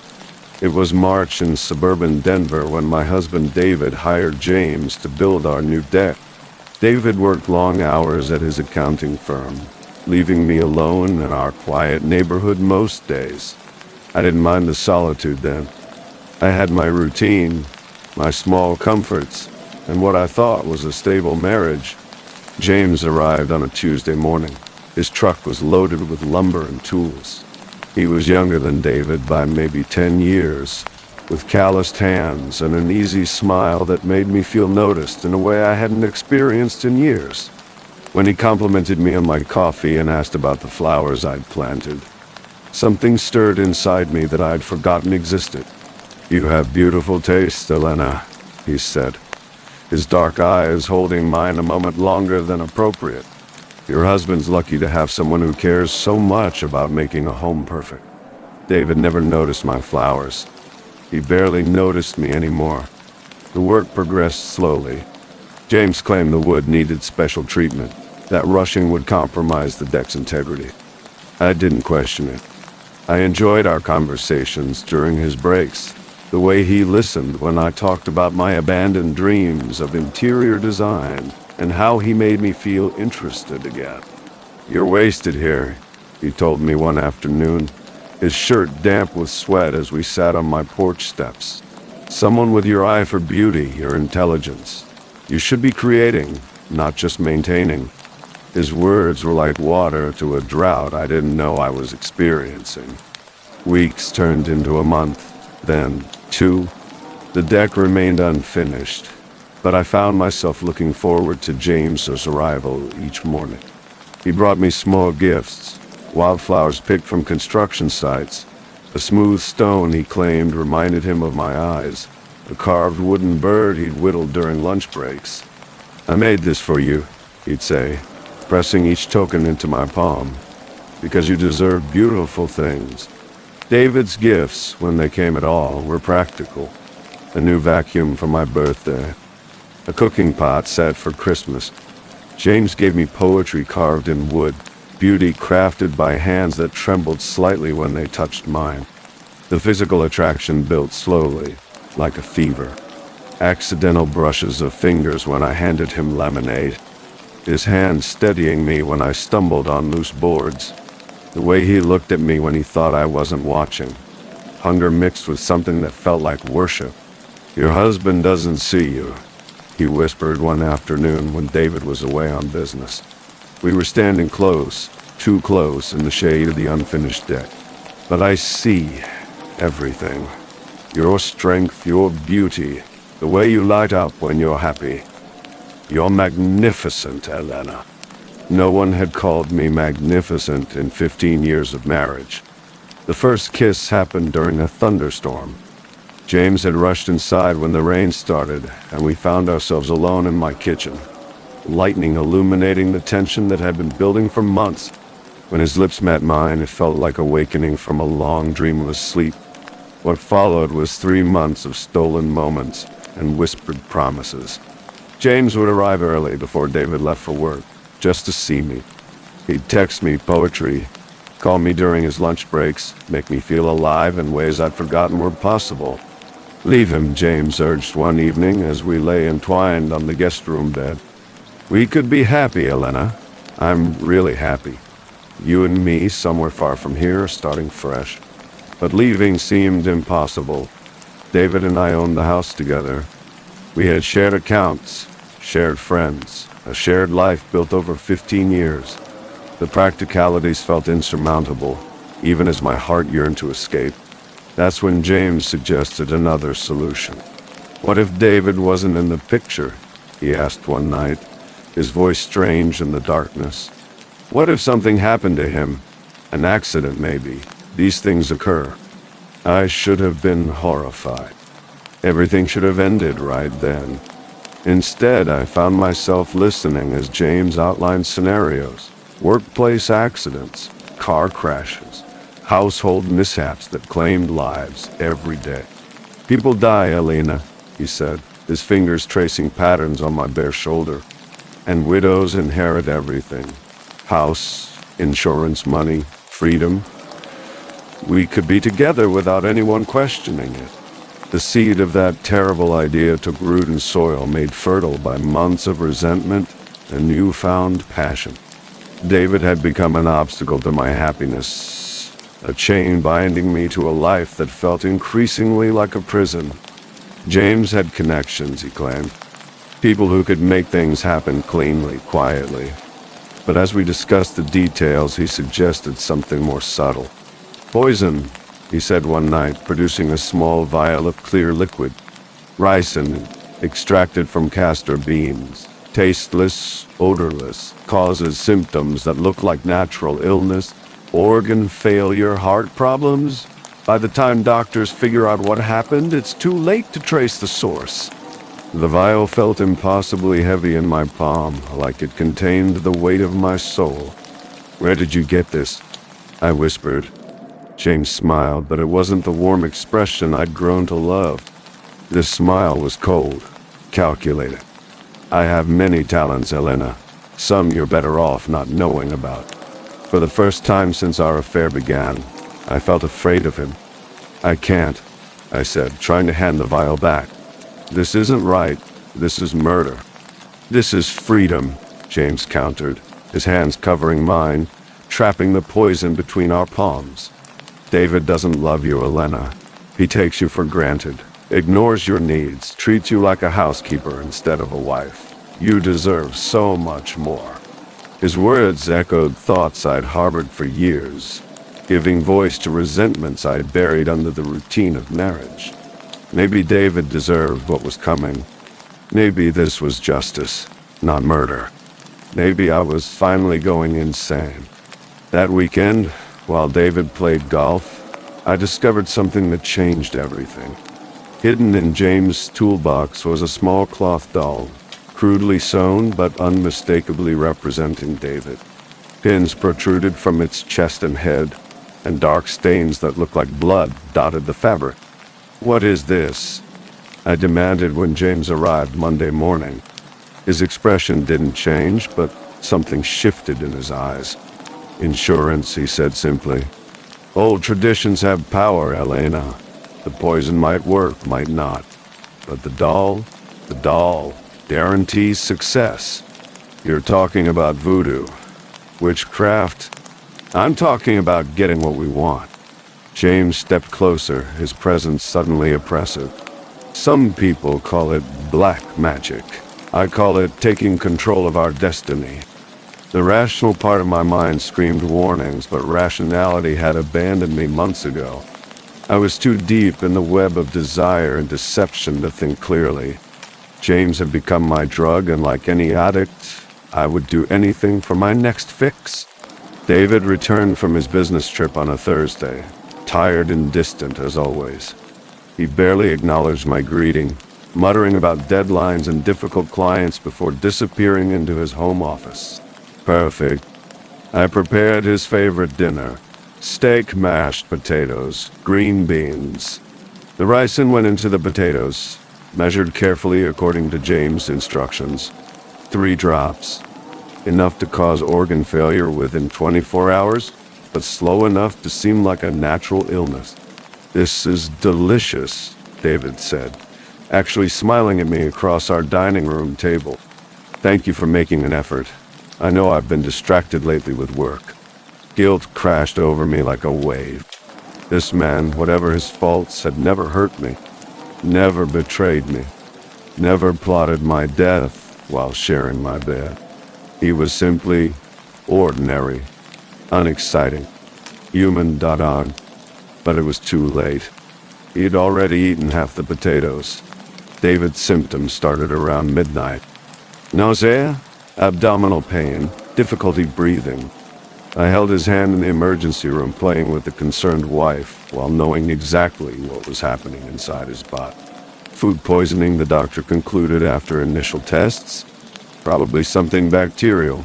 We'll keep him for observation. Run some more comprehensive panels in the morning. I should have felt relief or satisfaction. Instead, I felt hollow, like something essential had been carved out of my chest. Looking at David's pale face on the hospital pillow, I realized what I'd lost wasn't just my husband, it was myself. James was waiting in my kitchen when I returned home at dawn. "Is it done?" he asked. "He's dying," I whispered. "The doctors don't know yet, but he's dying." James smiled and pulled me into his arms. His touch, once electric, now felt cold as grave dirt. "We did it, Elena. We're free." But freedom felt like drowning. David died 36 hours later. The autopsy revealed ricin poisoning, launching a criminal investigation that focused immediately on the surviving spouse. Detective Sarah Collins was thorough, methodical, and suspicious of my grief. "Ricin is an unusual poison," she told me during our 3rd interview. "Not something most people would know how to obtain or use. This suggests premeditation, Elena. Someone planned your husband's death very carefully." I maintained my innocence, even as the evidence mounted. David's life insurance policy recently increased. My affair with James, discovered through phone records and witness statements. The ricin is traced to online purchases made from my home computer. But the strangest evidence was the doll. Police found it buried in my backyard, exactly where James said he'd hidden it. But when they showed it to me, something was wrong. The doll no longer resembled David. The features had changed somehow, becoming feminine. Becoming me. Interesting craftsmanship, Detective Collins observed. Almost like whoever made this was trying to transfer something from one target to another. The trial lasted 2 months. James testified against me, claiming I'd seduced him and manipulated him into helping with David's murder. He produced text messages I didn't remember sending, recorded phone calls where my voice plotted details I'd never spoken aloud. Elena Marsh is a master manipulator, the prosecutor argued. She used her feminine wiles to convince an innocent contractor to help her commit murder for financial gain. Innocent contractor. The words were laughable, but no one was laughing. In prison, awaiting sentencing, I had time to research James's past. What I discovered froze my blood. 3 previous jobs. 3 dead husbands. 3 grieving widows who claimed the charming handyman had seduced them into murder. Sandra Price in Phoenix, Dot. Rebecca Chen in Portland. Maria Santos in Houston, Taito. All serving life sentences for poisoning their husbands. All claiming they'd been manipulated by a contractor named James, though he'd used different surnames in each city. The pattern was identical every time. Extended renovations, slow seduction, complaints about unappreciative husbands, suggestions for permanent solutions, and always the doll. I finally understood what James really was on the night before my sentencing.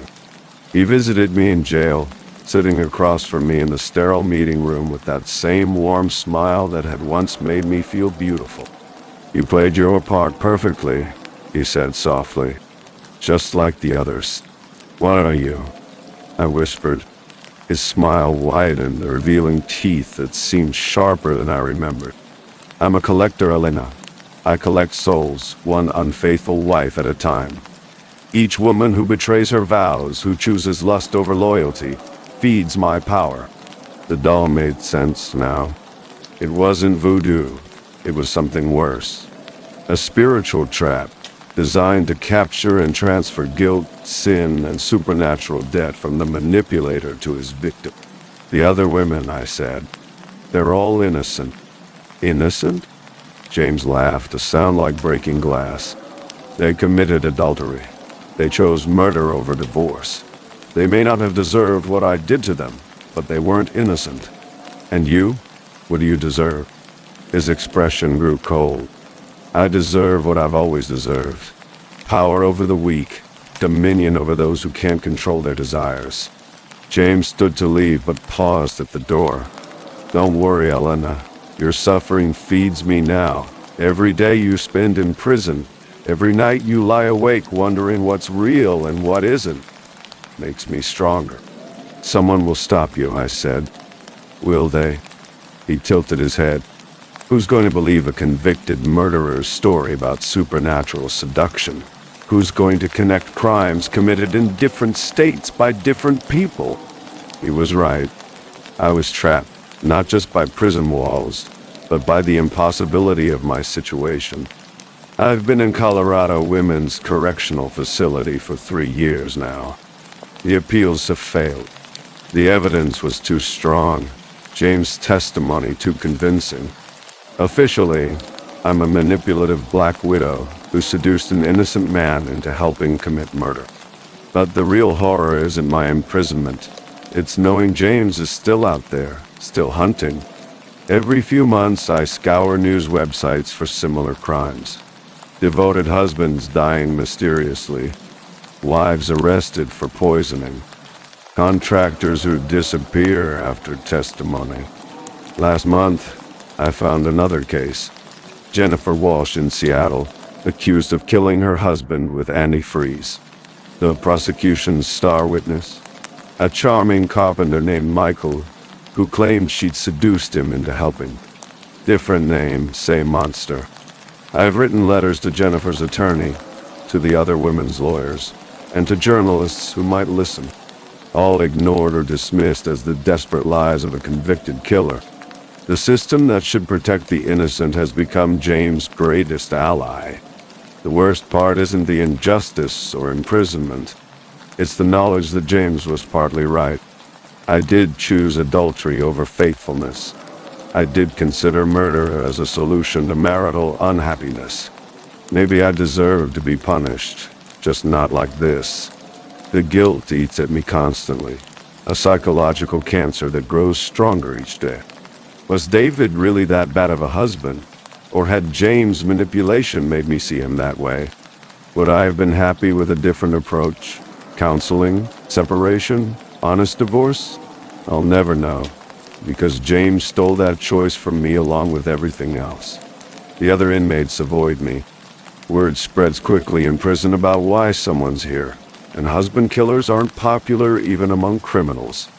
I spend most of my time alone, reliving the months of seduction and wondering how I missed the signs of manipulation. But late at night, when the prison is quiet and my cell feels like a tomb, I sometimes feel James' presence. Not physically, he's moved on to other victims, other cities, but spiritually, he's still connected to me through that cursed doll, still feeding on my suffering. If you're listening to this story, if you've made it this far, then maybe you can learn from my mistakes. Maybe you can recognize the signs I missed. Be wary of charm that feels too good to be true. Question compliments that come from criticizing your spouse. Don't trust someone who encourages you to betray your values, no matter how sweet their words or passionate their kisses. Most importantly, remember that monsters don't always look like monsters. Sometimes they look like salvation. Sometimes they offer exactly what we think we need, at the precise moment we're vulnerable enough to accept it. James found me during a low point in my marriage, when I felt invisible and unappreciated. He offered attention, validation, excitement, everything my ordinary life seemed to lack. But the price for those gifts was my soul, my freedom, and my husband's life. Now I sit in this cell, surrounded by concrete and steel, knowing that somewhere out there James is charming another lonely wife. Another woman is looking at her unromantic husband and wondering if she deserves better. Another marriage is about to become a crime scene. The strangest part of this whole nightmare is that I still don't know what James truly is. Human predator with supernatural accessories. Actual demon feeding on betrayal and murder. Some hybrid creature that exists in the space between psychology and the occult. Maybe it doesn't matter. The result is the same either way. Innocent people dead, guilty people imprisoned, and evil continuing its work unchecked. I dream about David sometimes. Not the distant workaholic husband he became, but the man I married 15 years ago. The one who brought me flowers and wrote me love poems and promised we'd grow old together. In my dreams, he forgives me. In my dreams, I chose differently. But I always wake up in my cell, alone with the consequences of choices I'm no longer sure were mine to make. My parole hearing is in 7 years. If I get out, if I ever taste freedom again, I know what I have to do. Find James. Stop him. Break whatever curse or pattern allows him to destroy lives with such precision. Or maybe that's exactly what he wants me to think. Maybe escape is just another form of trap, another way to feed his hunger for human suffering. Sometimes I wonder if any of this is real, or if I'm simply a woman who committed murder and created an elaborate delusion to cope with guilt. Maybe James is just a handyman who got caught up in someone else's crime. Maybe the supernatural elements are symptoms of a mind that snapped under pressure. But then I remembered the doll, the way it changed from David's likeness to mine, the cold intelligence in James' eyes when he revealed his true nature, the perfect synchronization of his manipulation techniques. Some things can't be explained by psychology alone. As I finish writing this account using contraband paper and ink smuggled from the prison library, I hear footsteps in the corridor outside my cell. Heavy boots, official-sounding voices. Could be a routine inspection. Could there be news about my appeal? Or it could be James who came to check on his handiwork. The footsteps stopped outside my door. A key turns in the lock. The door swings open, revealing a figure silhouetted against the harsh fluorescent lighting of the car. I can't see the face clearly, but something about the posture, the way the shadow falls, seems familiar. "Hello, Elena," a voice says softly. "We need to talk." The voice is warm, charming, concerned. The voice of someone who wants to help. The voice I trusted once before with devastating consequences. As the figure steps into my cell and the door closes behind them, I realize this story might not be ending after all. It might just be beginning again.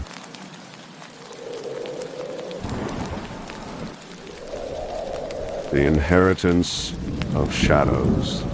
The old Victorian house on Maple Street had been empty for 3 years when I inherited it from my great-aunt Miriam. I'd only met her twice in my life, both times at family funerals where she sat in the back row, dressed in black, whispering prayers under her breath. When the lawyer called to tell me about the inheritance, I was shocked. Why would she leave her house with me, a struggling college student she barely knew? The house sat on 2 acres of overgrown land in rural Vermont, its Gothic windows staring out like hollow eyes. Paint peeled from its wooden siding like diseased skin, and the wraparound porch sagged under the weight of neglect.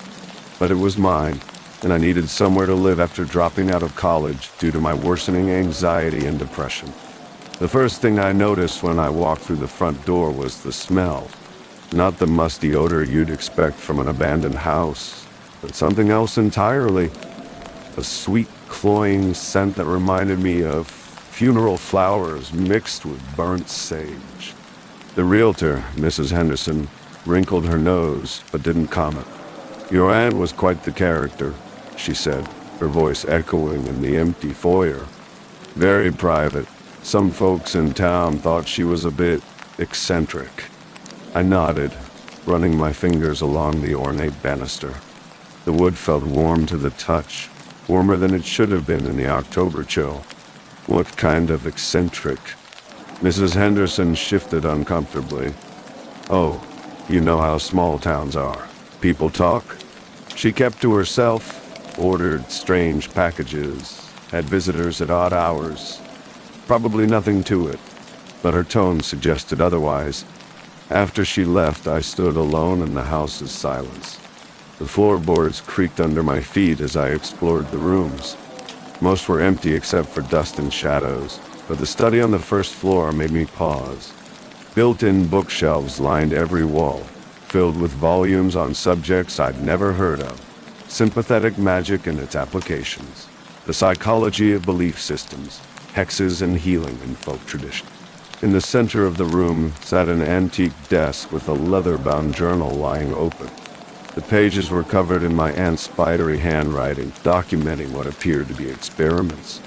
Not scientific experiments, but something else entirely. October 15th, subject believes the protection charm will work. Placebo effect is strong. Anxiety levels decreased by 40% within 1 week. October 22nd, introduced the cursed object to subject's environment. Suggestion alone produced measurable psychological distress. The mind's power to manifest physical symptoms never ceases to amaze. November 1st, subject's belief in the curse has created a nocebo effect so powerful that actual physical symptoms have manifested. The boundary between psychological and supernatural growth grows thinner each day. I slammed the journal shut, my hands trembling. What had my aunt been doing? Who were these subjects she was writing about? That night, I slept in the master bedroom despite the musty smell, and the way the shadows seemed to shift in my peripheral vision. I told myself it was just the old house settling, just my imagination running wild after reading those disturbing notes. I was wrong. The dreams started immediately. Vivid, horrifying visions of my aunt standing at the foot of my bed, her eyes black as coal, whispering words in a language I didn't recognize. I'd wake up gasping, my sheets soaked with sweat, the sweet funeral flower scent stronger than ever. By the third night, I wasn't sure if I was dreaming anymore. I decided to call my cousin Sarah, the only family member who'd ever mentioned Aunt Miriam. Sarah lives in California now, working as a therapist specializing in trauma and dissociative disorders. Danny. Her voice was surprised when she answered. I haven't heard from you in months. How are you handling the inheritance? That's what I wanted to ask you about, I said, pacing the kitchen while trying to ignore the way the shadows seemed to follow me. What do you know about Aunt Miriam? The realtor said she was eccentric. A long pause. Danny, where are you calling from? The house. I'm living here now. You're living in Miriam's house. Sarah's voice rose an octave. Danny, you need to leave. Right now. What? Why? Because Miriam wasn't just eccentric. She was dangerous. She studied people, Danny. She was obsessed with the power of suggestion, with how belief could literally reshape reality. She'd find vulnerable people, people with mental health issues, people going through trauma, and she'd experiment on them. My blood ran cold. What kind of experiments? She'd convince them they were cursed, or blessed, or chosen. She'd use a combination of psychological manipulation and what she called sympathetic magics to create real, measurable changes in their lives. Sometimes good changes, sometimes... Sarah's voice trailed off. Sometimes what? Sometimes she'd drive them insane. On purpose. She believed that madness was just another form of enlightenment, that by breaking someone's mind, she could rebuild it more strongly. The family tried to have her committed twice, but she was too smart, too careful. She always stayed just within the bounds of legal. I sank into a kitchen chair. My legs suddenly became weak. Why didn't anyone tell me this before? Because we thought she was dead. She disappeared 3 years ago. The family assumed she'd finally gone too far and either killed herself or been murdered by one of her victims. When her lawyer contacted you about the inheritance, we were all shocked. But the death certificate could have been faked. Danny, Miriam was brilliant. She had degrees in psychology, anthropology, and folklore. She knew how to manipulate systems just as well as she knew how to manipulate people. After hanging up, I sat in the growing darkness, pieces clicking into place. The journal entries weren't about past subjects. They were about me. The inheritance wasn't a gift. It was a trap. I ran back to the study and frantically searched through the journal. Page after page documented my life for the past 3 years. My struggles with depression, my anxiety attacks, my isolation after dropping out of college. She'd been watching me, studying me, waiting for the perfect moment to reel me in. Subject exhibits classic signs of major depressive disorder with generalized anxiety. Socially isolated, financially unstable, psychologically vulnerable. Perfect candidate for extended observation. Phase 1. Inheritance. Subject will feel grateful, chosen, special. This positive association will create initial compliance. Phase 2. Environmental manipulation. The house itself will serve as a psychoactive environment. Subliminal audio recordings embedded in the walls, pheromone diffusers hidden in the ventilation system, electromagnetic field generators to induce paranoia and hallucinations. Phase 3. Gaslighting through supernatural suggestion. Subjects' existing mental health issues will make them susceptible to believing in supernatural explanations for psychological phenomena. My hands shook as I read. Everything I'd experienced, the dreams, the shadows, the smells, had been manufactured. But knowing that didn't make them feel less real. I heard footsteps upstairs. Slow, deliberate footsteps pacing back and forth across the floor of the master bedroom where I'd been sleeping. I grabbed a flashlight from the kitchen and crept up the stairs, each step creaking despite my attempts at stealth. The footsteps stopped when I reached the landing. The bedroom door was closed. I was certain I'd left it open. I pressed my ear against the wood and heard breathing. Raspy, labored breathing that didn't sound quite human. "Hello, Danny." The voice came from directly behind me. I spun around, flashlight beam cutting through the darkness, but the hallway was empty. "I've been waiting for you to figure it out," the voice continued, seeming to come from everywhere and nowhere at once. "You're smarter than most of my subjects. I'm impressed." "And Miriam." My voice cracked like a teenager's. Laughter echoed through the house, cold and hollow. "Oh, Danny, you still don't understand, do you? I'm not your aunt. I never was." The hallway suddenly filled with light, not electric light, but a sickly green glow that seemed to emanate from the walls themselves. And there she stood, the woman I believed was my great aunt. But now I could see her clearly for the first time. She was wrong. Everything about her was wrong. Her proportions were just slightly off, like a photograph that had been stretched. Her skin had a waxy quality that reflected the green light in unnatural ways.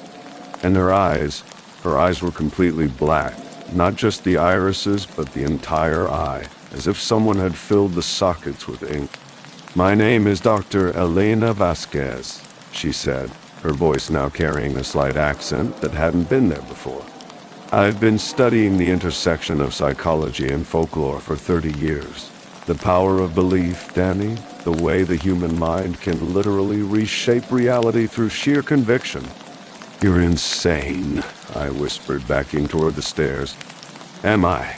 Or am I the only sane person in a world full of people who refuse to see the truth? Your brain is the most powerful organ in your body, Danny. It can heal you or destroy you based solely on what you believe. I've proven it hundreds of times." She began walking toward me, her movements jerky and unnatural, like a marionette controlled by an amateur puppeteer. "The placebo effect can cure diseases, Danny. Did you know that? Simply believing you're taking medicine can actually heal you. But the nocebo effect, the power of negative belief, that's even more impressive. I can convince someone they're dying and their body will actually begin to shut down." I turned and ran, taking the stairs 3 at a time. Behind me, her laughter followed like a living thing. "You can't run from your own mind, Danny. Everything you're experiencing is real because you believe it's real. The question is, what do you choose to believe?" I burst through the front door and into the cold October night, not stopping until I reached my car. My hands shook so badly I could barely get the key in the ignition. As I drove away, I caught a glimpse of the house in my rearview mirror. Every window was lit up with that same sickly green glow, and I could see her silhouette in each one simultaneously, as if she existed in multiple places at once. I drove straight to the nearest police station, but when I tried to explain what had happened, I sounded insane even to myself. A woman who might not be my aunt, who might be a doctor, who might be conducting psychological experiments through supernatural means. The officer on duty was kind but skeptical. "Son, you said you've been under a lot of stress lately. Maybe you should see someone, talk to a professional." But I knew what I'd seen. I knew what I'd experienced. Didn't I? That was 6 months ago. I'm writing this from a small apartment in Portland, Oregon, as far from that house as I could get. I've tried to research Dr. Elena Vasquez, but I can't find any record of her existence. No university employment, no published papers, no birth certificate. It's as if she never existed. Sometimes I wonder if she ever did. The rational part of my mind has explanations for everything that happened.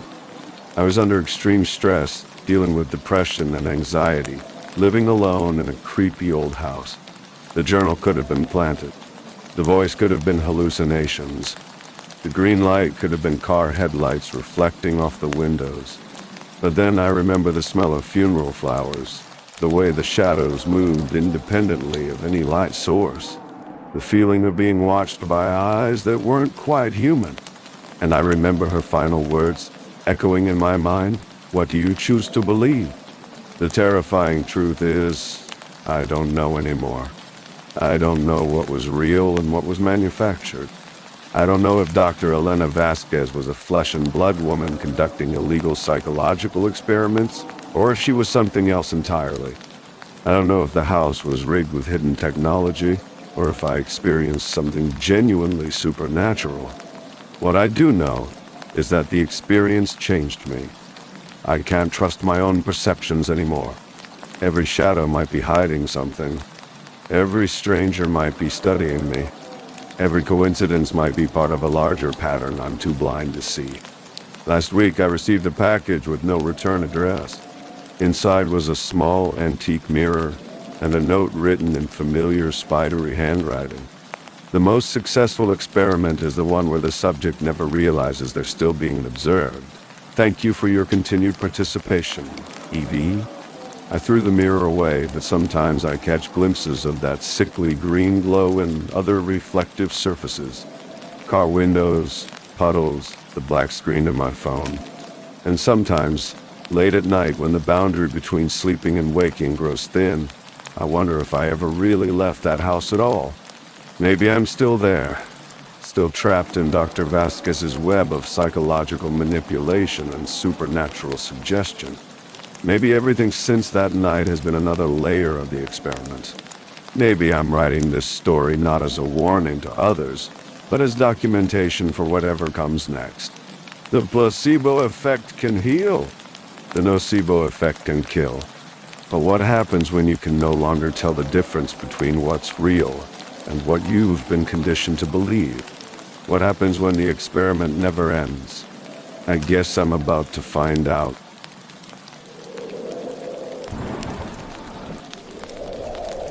The roommate's shadow. My name is Maya, and I need to tell you what happened in apartment 4B before someone else dies. Before the darkness that consumed my life spreads to another unsuspecting soul. What started as a simple roommate situation became a nightmare that taught me the terrifying truth about jealousy, obsession, and the monsters that hide behind familiar faces. It was September when Claire moved into our Chicago apartment. I was sharing the two-bedroom place with my best friend Jake, arrangement that worked perfectly for both of us.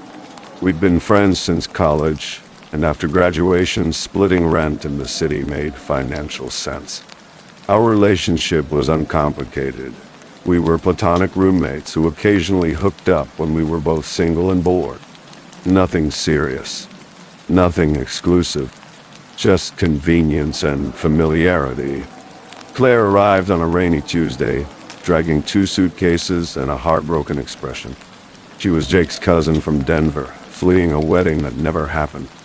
Her fiancé had abandoned her at the altar, literally left her standing in her wedding dress while he disappeared with his ex-girlfriend. She just needs a place to crash for a few weeks, Jake explained as we helped her settle into our tiny living room, until she figures out what to do next. Claire was beautiful in that fragile, damaged way that makes men want to rescue someone. Auburn hair that caught the light, green eyes that seemed to hold secrets, and a smile that appeared genuine despite her obvious pain. I felt sorry for her immediately. I should have trusted my first instinct instead. I can't stay here for free, Claire insisted after her first week. It's not fair to either of you. She'd been sleeping on our couch, trying to stay invisible, but her presence changed the entire dynamic of our apartment. Jake was being extra considerate, offering her his bed while he took the couch. I found myself being more careful about walking around in my underwear, more conscious of the sounds Jake and I made during our occasional late-night encounters. Don't worry about it, I told her. Jake's family, we're happy to help. But Claire was determined to contribute. She started cooking elaborate meals, doing all the cleaning, organizing our chaotic space with an efficiency that was both impressive and slightly unsettling. Within 2 weeks, our apartment had never looked better. She's like a domestic goddess, Jake marveled, coming home to find Claire had deep cleaned the entire kitchen and prepared a 3-course dinner. Maya, we should keep her. The joke made me uncomfortable, though I couldn't articulate why. Claire got a job at a marketing firm downtown, thanks to connections Jake helped her make. She insisted on paying a third of the rent, despite our protests. Everything seemed to be working out perfectly. Too perfectly. I started noticing small things first. The way Claire watched Jake and me when she thought we weren't looking. How she'd appear in the doorway whenever we were talking, claiming she'd just been passing by. The questions she asked about our relationship, our history, our future plans. "So you and Jake have never dated seriously?" she asked one evening while we were folding laundry together. "No, we're just friends," I replied automatically. "Friends who sleep together sometimes." The directness of the question caught me off guard. "It's not. It's just casual. We're both single adults. It doesn't mean anything." Claire smiled, but her eyes remained cold. "That's interesting. Jake told me you were the most important person in his life." "He said that?" "He says a lot of things about you, Maya. You're lucky to have someone who cares about you so much." But the way she said it didn't sound like she thought I was lucky at all. Over the following weeks, Claire began inserting herself into every aspect of our lives. She'd suggest activities, plan group outings, and gradually position herself as the center of our social circle. Her suggestions always seemed reasonable, her enthusiasm infectious. "We should go to that new rooftop bar tonight," she'd say. "Maya, you love places with good views, right?" But somehow, these outings always ended with Claire getting most of Jake's attention, while I felt increasingly like a third wheel in my own life. She had a way with stories, with making herself the fascinating focal point of any conversation. Back in Denver, I was actually studying to be a therapist, she'd tell people. "I find human psychology absolutely fascinating. The way people's minds work, their hidden motivations, their unconscious desires." Her eyes would find mine across the table when she said things like this, and I'd feel a chill that had nothing to do with the Chicago weather. Claire also began making subtle comments about my appearance, my choices, my relationship with Jake, always framed as helpful suggestions or caring observations. "Maya, you know that dress makes you look a little washed out, right? Jake prefers women in brighter color. Maybe you should go to the gym more often. Jake's always talking about how important fitness is to him. You've been so stressed lately." Jake mentioned he's worried about your mood swings. Each comment was small, insignificant on its own, but together they created a steady drip of insecurity that slowly poisoned my self-confidence. The real change began when Claire started targeting Jake directly. She'd wait until I was at work or out with friends, then position herself for intimate conversations. When I'd return home, I'd find them sitting close together on the couch, talking in low voices that stopped when I entered the room. "We were just discussing Claire's job situation," Jake would explain. "She's having some issues with her boss." But there was something different in Jake's expression, something I'd never seen before. He looked at Claire with a protective intensity that made my stomach clench with unfamiliar jealousy. Claire began preparing special meals just for Jake, learning about his favorite foods and dietary preferences. She'd remember details about his work stress, his family problems, his dreams for the future. Slowly, she became the person he turned to for comfort and understanding. "She's been through so much," Jake told me one night after Claire had gone to bed. "That bastard really destroyed her trust in people. She needs someone who won't abandon her." "Jake, she's your cousin. This is getting weird." "Cousin by marriage," he corrected quickly. "And anyway, she's not blood-related. Claire's been through hell, Maya. She deserves someone who treats her right." The way he said her name, soft, protective, almost reverent, made me realize I was losing him. Things accelerated rapidly after that conversation. Claire began wearing Jake's clothes around the apartment, claiming she was cold. She'd curl up next to him during movie nights, gradually moving closer until she was practically in his lap. Her touches lingered longer than necessary. Her smiles became more intimate. I watched it happen with growing horror and helplessness. Every time I tried to talk to Jake about it, he'd deflect or minimize my concerns. You're being paranoid, Maya. Claire's just affectionate. It's how she shows appreciation. She's manipulating you, Jake. Can't you see what she's doing? What is she doing? She's grateful. She's been nothing but kind to both of us. But Claire's kindness toward me was evaporating. She'd forget to include me in dinner plans, claim she'd thought I was working late.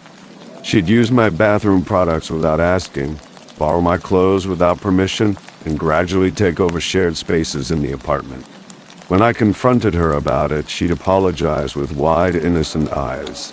Oh, Maya, I'm so sorry. I didn't think you'd mind. We're like sisters now, right? Sisters share everything, but we weren't sisters. And the way she smiled when she said it made my skin crawl. The night everything changed was Jake's birthday. I'd planned a small celebration, just the three of us, his favorite dinner, and a gift I'd been saving for months. But when I got home from work, I found Claire had already decorated the apartment and prepared an elaborate meal. "Surprise!" she called out when I walked in. "I thought I'd help you celebrate Jake's special day." She was wearing a red dress I'd never seen before, her hair styled in a way that made her look stunning. Jake was already there, looking at her with unmistakable desire. "Claire, this is beautiful," he said, pulling her into a hug that lasted too long. "You didn't have to do all this." "I wanted to," she replied, her voice soft and intimate. "You deserve to be celebrated." I felt like an intruder in my own apartment. Throughout dinner, Claire dominated the conversation, sharing stories about Jake's childhood that I'd never heard, referencing family connections that excluded me completely. She'd obviously been gathering information, building an intimacy based on shared history and blood ties. "Remember when we were kids and you broke your arm falling out of that tree?" She laughed, touching his hand across the table. "You were so brave. You didn't even cry." "I was trying to impress you," Jake admitted, his cheeks flushing. "Even then, I thought you were the most beautiful girl I'd ever seen." The admission hung in the air like a confession. Claire's smile was triumphant, possessive. She'd won, and we all knew it. That night I heard them together through the thin walls. Claire's breathy moans, Jake's whispered endearments, the unmistakable sounds of passionate lovemaking. I lay in my bed, staring at the ceiling, feeling something dark and twisted growing in my chest. It wasn't just jealousy. It was something deeper, more primitive, a rage that felt ancient and powerful, like it had been sleeping inside me for years, and Claire's presence had finally awakened it. I started researching Claire's background, using social media and public records to piece together her real story. What I found made my blood run cold. Claire wasn't Jake's cousin. She wasn't related to his family at all. Her real name was Christine Porter, and she had a history of inserting herself into other people's lives, manipulating relationships, and disappearing when things got complicated. In Denver, she lived with a couple named Sarah and Mark.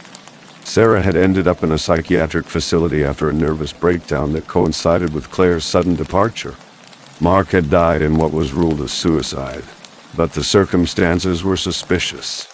Before Denver, there was Phoenix. Before Phoenix, Seattle. Always the same pattern. A vulnerable woman taken in by kind strangers, gradual manipulation and psychological warfare, and then tragedy. Claire was a predator who fed on other people's happiness, their relationships, their sanity. I tried to tell Jake what I'd discovered, but he wouldn't listen. Claire had poisoned him against me so thoroughly that he saw my research as jealous desperation. "Maya, this is insane," he said, barely glancing at the printouts I'd spread across our kitchen table.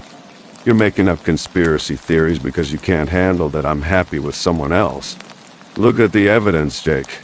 She's not your cousin. She's not even from Denver originally. She's a con artist who destroys people's lives."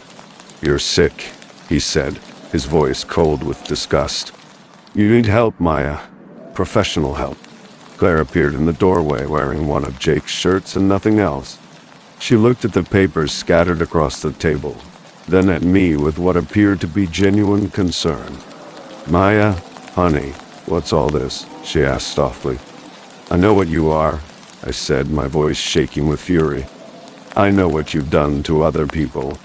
Claire's expression didn't change, but something shifted in her eyes. For just a moment, I saw the real her, cold, calculating, completely devoid of human empathy. "Jake," she said, her voice trembling with false emotion. "I think Maya might be having some kind of breakdown. She's been acting so strange lately, so paranoid. Maybe we should call someone." "No," Jake said firmly, moving to stand protectively in front of Claire. "Maya, you need to leave. Tonight. I won't have you terrorizing Claire in our home." Our home. Not my home anymore. Our home. I was forced to pack my belongings and leave the apartment I'd shared with Jake for 2 years. Claire watched from the doorway as I stuffed my life into suitcases, her expression a perfect mask of sympathetic concern.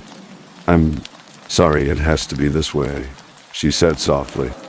"I really hoped we could be friends." "I know what you are," I whispered as I passed her. "And I know what you're going to do to him."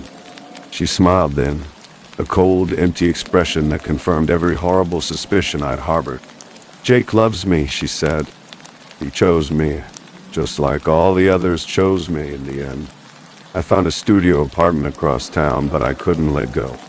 I knew Jake was in danger, even if he couldn't see it. So I watched. I followed. I documented Claire's behavior, looking for patterns, for proof that even Jake couldn't ignore. She was more careful this time, having learned from previous mistakes.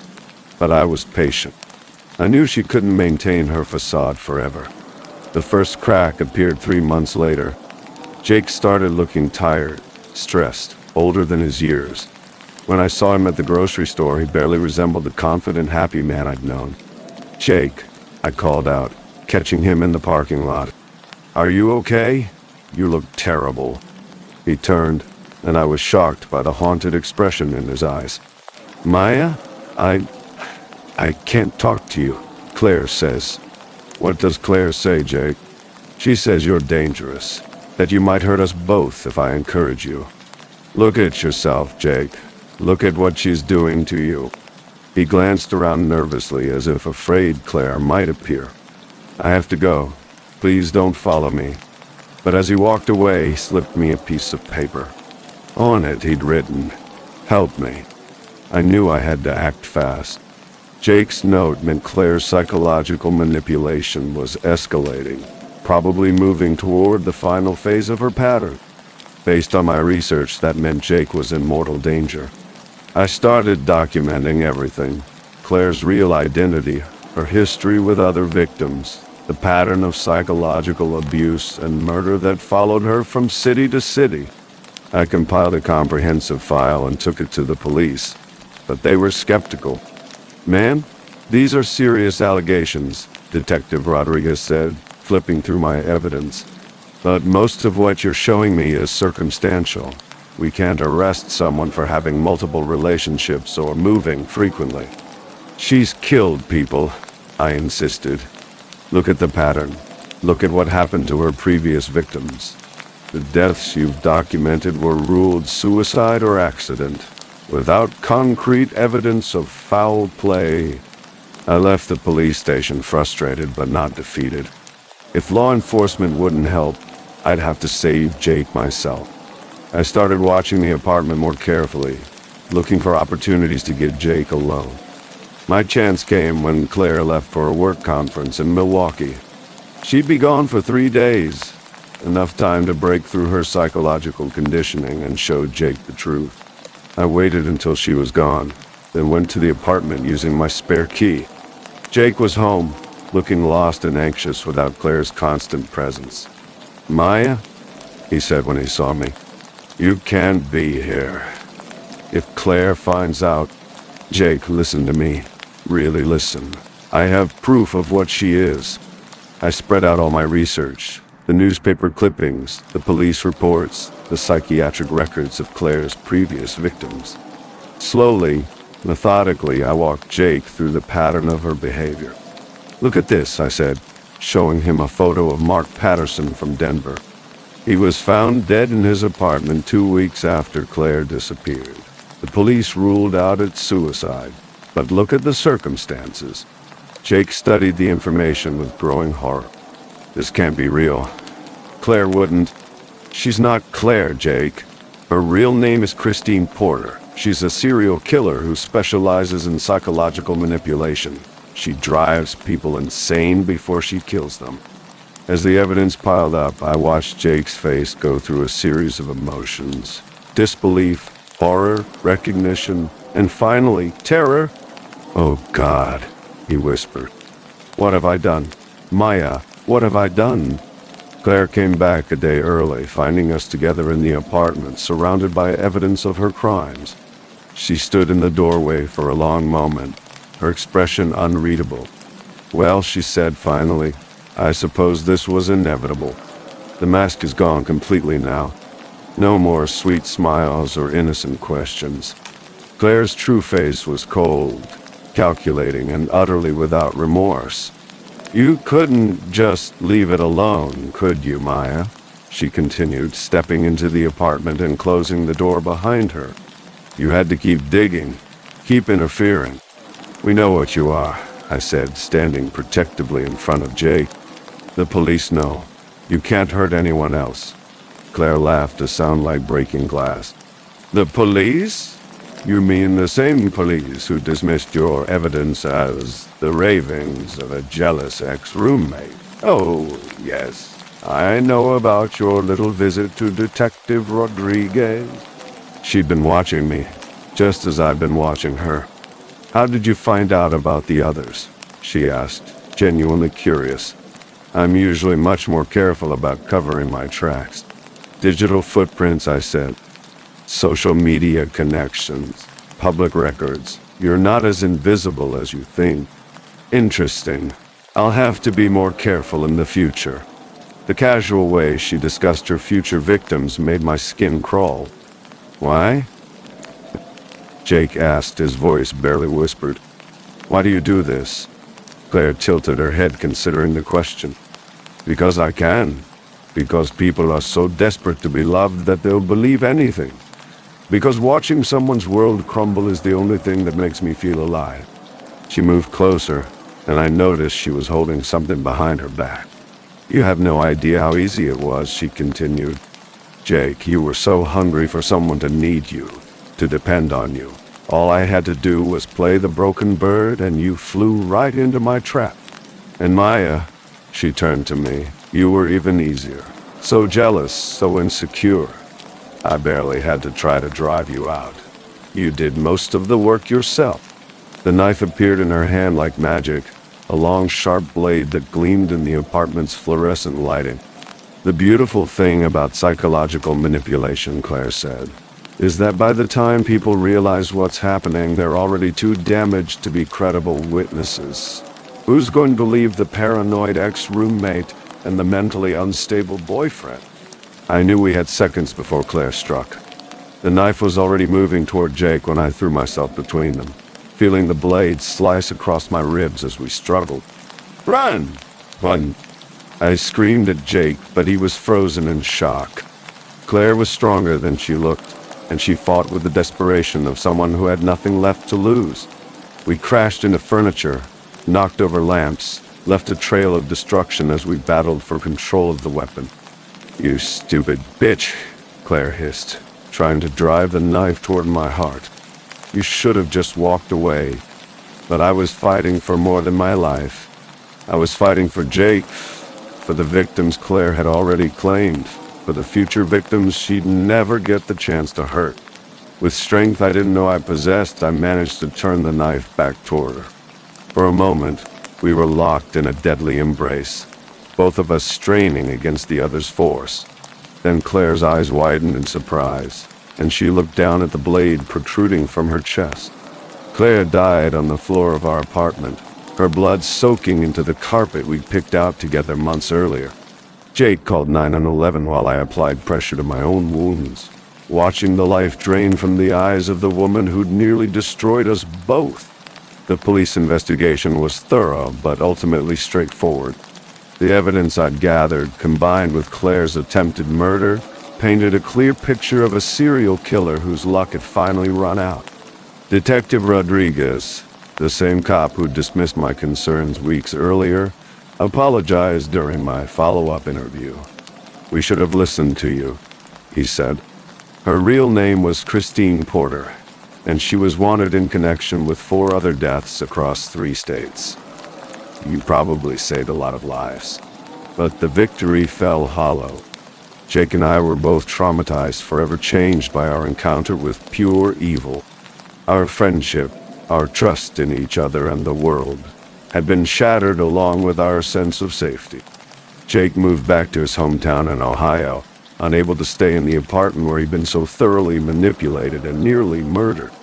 We talked occasionally, but the easy friendship we'd once shared was gone, replaced by the uncomfortable awareness of how close we'd come to losing everything. I stayed in Chicago but changed apartments, unable to sleep in a place where I'd felt so helpless and afraid. Therapy helped, but the nightmares persisted.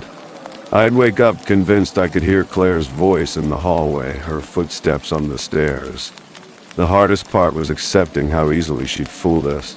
Claire had seen our weaknesses, Jake's need to be needed, my fear of abandonment, and exploited them with surgical precision. She'd turned our strengths into vulnerabilities, our love into weapons against each other. During my recovery, I researched psychological manipulation extensively, trying to understand how we'd been so thoroughly deceived.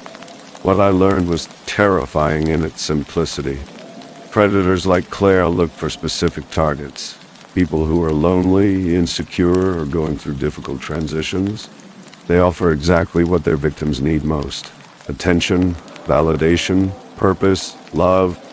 The manipulation follows predictable patterns. First, they establish themselves as indispensable, the solution to all your problems. Then they slowly isolate you from support systems, making you dependent on them for emotional stability. Finally, they begin the psychological destruction, breaking down your sense of reality until you question your own perceptions. By the time you realize what's happening, you're too damaged to seek help effectively. And even if you do, who believes the crazy ex-roommate over the charming, helpful newcomer? The most disturbing thing I learned was how common this type of predator is. They exist in every community, every social circle, every workplace. They're not the obvious psychopaths of horror movies. They're the helpful neighbor, the charming coworker, the friend who always knows exactly what to say. They leave a trail of destroyed lives in their wake, but they're rarely caught because their victims are either dead, institutionalized, or too traumatized to be taken seriously. Even now, 3 years later, I sometimes wonder if Claire was working alone, or if she was part of something larger. Her techniques were too refined, too practiced. She knew exactly how to forge documents, how to create false identities, how to research her victims' backgrounds. Where did she learn those skills? Who taught her to be such an effective predator? I started a blog about psychological manipulation, trying to educate people about the warning signs. I get emails from survivors all over the country, people who've encountered predators like Claire and barely escaped with their lives. The stories are remarkably similar. The charming stranger who offers help during a vulnerable time. The gradual isolation from friends and family. The systematic destruction of self-confidence and reality. The final escalation to violence when manipulation is discovered. Some survivors, like me, managed to fight back. Others weren't so lucky. Sarah from Denver, the woman who ended up in psychiatric care after Claire's visit, contacted me last year. She's still in treatment, still struggling to distinguish between real memories and the false ones Claire implanted. Her life was so thoroughly destroyed that she may never fully recover. I keep thinking I see her. Sarah told me during our phone conversation. Even though I know she's dead, I keep thinking she's coming back for me. I understand that fear. Even death doesn't feel like enough to stop someone like Claire. The police investigation into Claire's background raised more questions than it answered. Her earliest confirmed identity only went back about 10 years, suggesting she'd been reinventing herself for much longer than we initially thought. They found evidence of at least 12 different identities across 8 states, but the trail went cold after that. Who was she before she became Christine Porter? How many victims were there before she started leaving traceable evidence? Most disturbing of all, they found correspondence with other individuals who seemed to be engaged in similar activities. Email addresses that led to dead ends, coded messages that suggested a network of predators sharing techniques and target information. The FBI took over that aspect of the investigation, but I never heard the results. I suspect they discovered something too sensitive for public consumption. Sometimes I wonder if I'm becoming paranoid, seeing threats where none exist. Every new person I meet, every friendly gesture from a stranger, every offer of help triggers my suspicion. What if they're like Claire? What if they've studied her methods and learned to be even more careful? I've become hyper-vigilant about my personal information, my social media presence, my daily routines. I change my patterns regularly, never eat at the same restaurant twice in a row, never take the same route to work 2 days running. My therapist says this is normal for trauma survivors, but it doesn't feel normal. It feels like prison, a self-imposed isolation born of the knowledge that monsters really do exist, and they look just like everyone else. Last month, I received a call from FBI agent Martinez, who's been tracking the network of predators Claire may have been connected to. They've identified at least 3 other individuals using similar techniques in different parts of the country. We think your case broke open something much larger, Agent Martinez told me. These people are organized, trained, and extremely dangerous. They target specific demographics and share information about successful manipulation techniques. The investigation is ongoing, but the agents are being careful not to reveal too much. They're afraid that publicity might drive the network deeper underground, making them even harder to catch. I've been asked to consult on the investigation, helping them understand the psychological patterns and warning signs. It's emotionally exhausting work, but I feel obligated to help. If my experience can prevent even one person from going through what Jake and I survived, it's worth the psychological cost. As I finish writing this account, I'm sitting in my current apartment, the 3rd place I've lived since Claire's death. I still check the locks multiple times each night. I still sleep with a knife under my pillow. Jake and I exchange Christmas cards now, brief updates on our separate lives. He's married to a woman from his hometown, someone he knew before Claire entered our lives. He says she's kind, stable, and boring in the best possible way. I haven't been able to form a serious relationship since the incident. Every potential partner gets subjected to extensive background checks, psychological evaluation, and paranoid scrutiny. It's not fair to them, but I can't seem to stop myself. The therapist says I may never fully trust again that Claire's manipulation damaged something fundamental in my psyche. Some wounds never heal completely. They just become scars we learn to live with. But sometimes, in quiet moments, I wonder if my paranoia is justified. What if the network agent Martinez mentioned is still active? What if they're looking for revenge against the person who exposed their colleague? What if someone new is already watching me, studying my routines, learning my vulnerabilities? What if the next Claire is already here, waiting for the perfect moment to strike? As I lock my door tonight and check the windows one more time, I can't shake the feeling that I'm being watched. That somewhere in the darkness, patient eyes are studying me, calculating how best to destroy what's left of my life. Maybe it's just paranoia. Maybe the real Claire is gone, and I'm haunting myself with imaginary threats. But as I learned too late, sometimes the monsters are real. And sometimes they're already inside your home, wearing a friendly smile and offering exactly what you need most. The question isn't whether predators like Claire exist. The question is whether you'll recognize them before it's too late. And that, I'm afraid, is a question I still can't answer.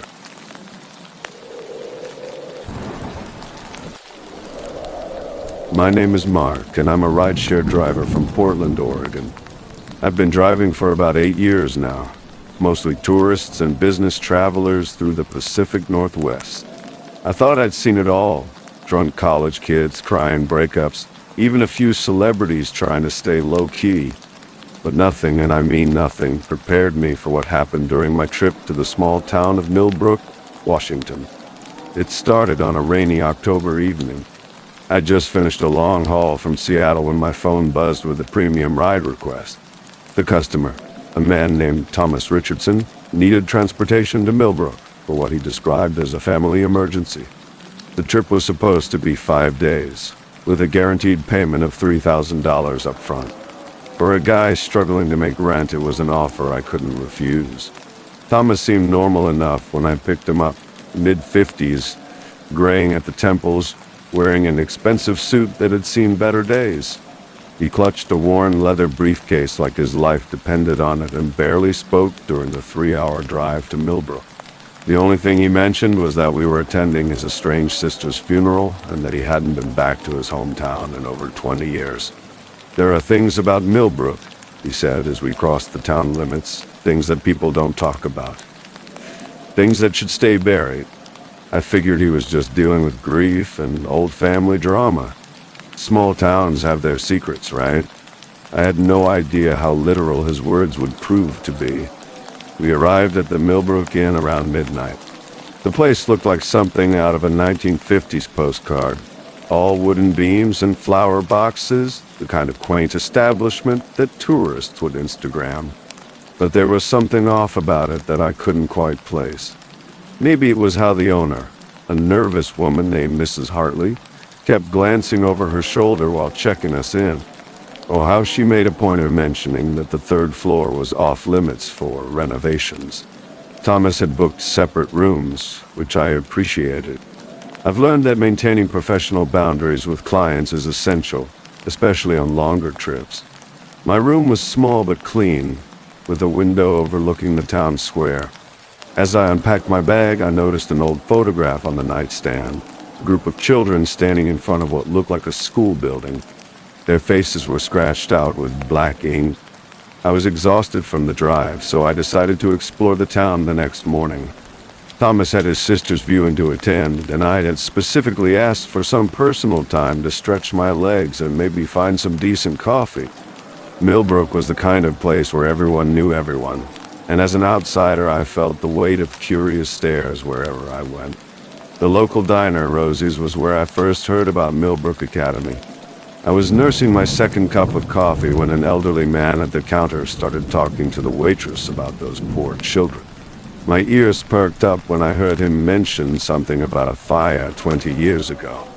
37 kids, he whispered, burned alive because they couldn't get out. Doors were locked from the outside, they say. Never did find out who did it. The waitress, a woman in her 40s with tired eyes, shushed him quickly.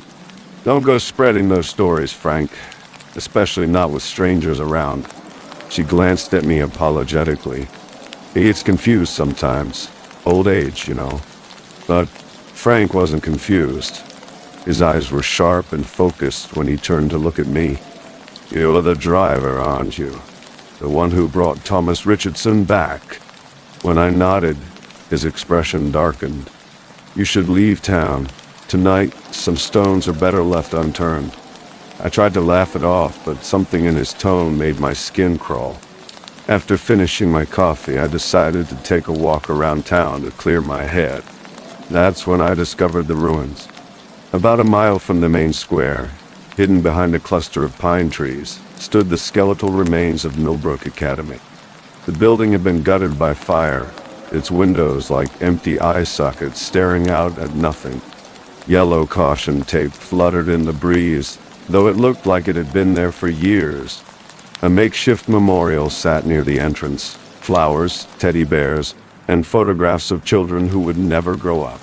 Something drew me closer to the building, despite every instinct screaming at me to walk away. The main entrance was boarded up, but I found a gap in the boards wide enough to squeeze through. I told myself I was just curious, that I'd take a quick look and leave. I wish I'd listened to that voice in my head telling me to run. The interior was worse than I'd imagined. Charred beams hung from the ceiling like broken bones. The floor was covered in debris, pieces of desks, melted plastic, and something that might have once been children's artwork. The smell hit me immediately. Not just smoke and ash, but something else. Something sweet and rotten that made my stomach turn. I was about to leave when I heard it. Faint at first, like wind through broken glass, but definitely there. Children's voices, singing. The melody was familiar, Ring Around the Rosie, but the words were wrong, twisted into something dark. Ashes, ashes, we all fall down. Ashes, ashes, we can't get out. My hands shook as I turned on my phone's flashlight, the beam cutting through the gloom. That's when I saw them. 37 sets of small handprints burned into the walls, reaching upward as if trying to climb to safety. Some were so small they couldn't have belonged to children older than 5 or 6. I stumbled backward, my heart hammering in my chest, and that's when I noticed the man standing in the corner. He was tall and thin, wearing what looked like a janitor's uniform from decades past. His face was badly burned, patches of skin hanging in ribbons, and his eyes were gone, replaced by empty sockets that somehow still seemed to see everything. "You shouldn't be here," he said, his voice like rustling leaves. "They don't like strangers disturbing their rest." I ran. I'm not ashamed to admit it. I ran faster than I'd ever run in my life, crashing through the board entrance and not stopping until I reached my car. My hands were shaking so badly I could barely start the engine. Back at the inn, I tried to convince myself that I'd imagined everything. Stress, maybe, or carbon monoxide from the old building.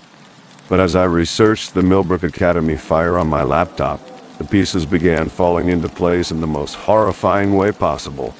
The fire happened exactly 21 years ago, on October 15th.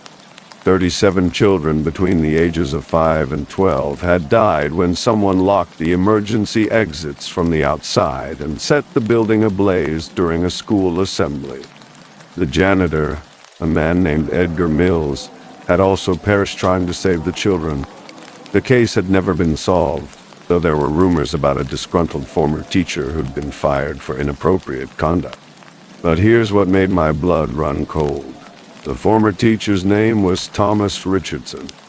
That evening, Thomas returned from his sister's viewing looking haggard and pale. He barely touched his dinner, and when I asked if he was okay, he just stared at me with hollow eyes. "She knew," he whispered. "Before she died, Margaret knew what I'd done. She left me a note."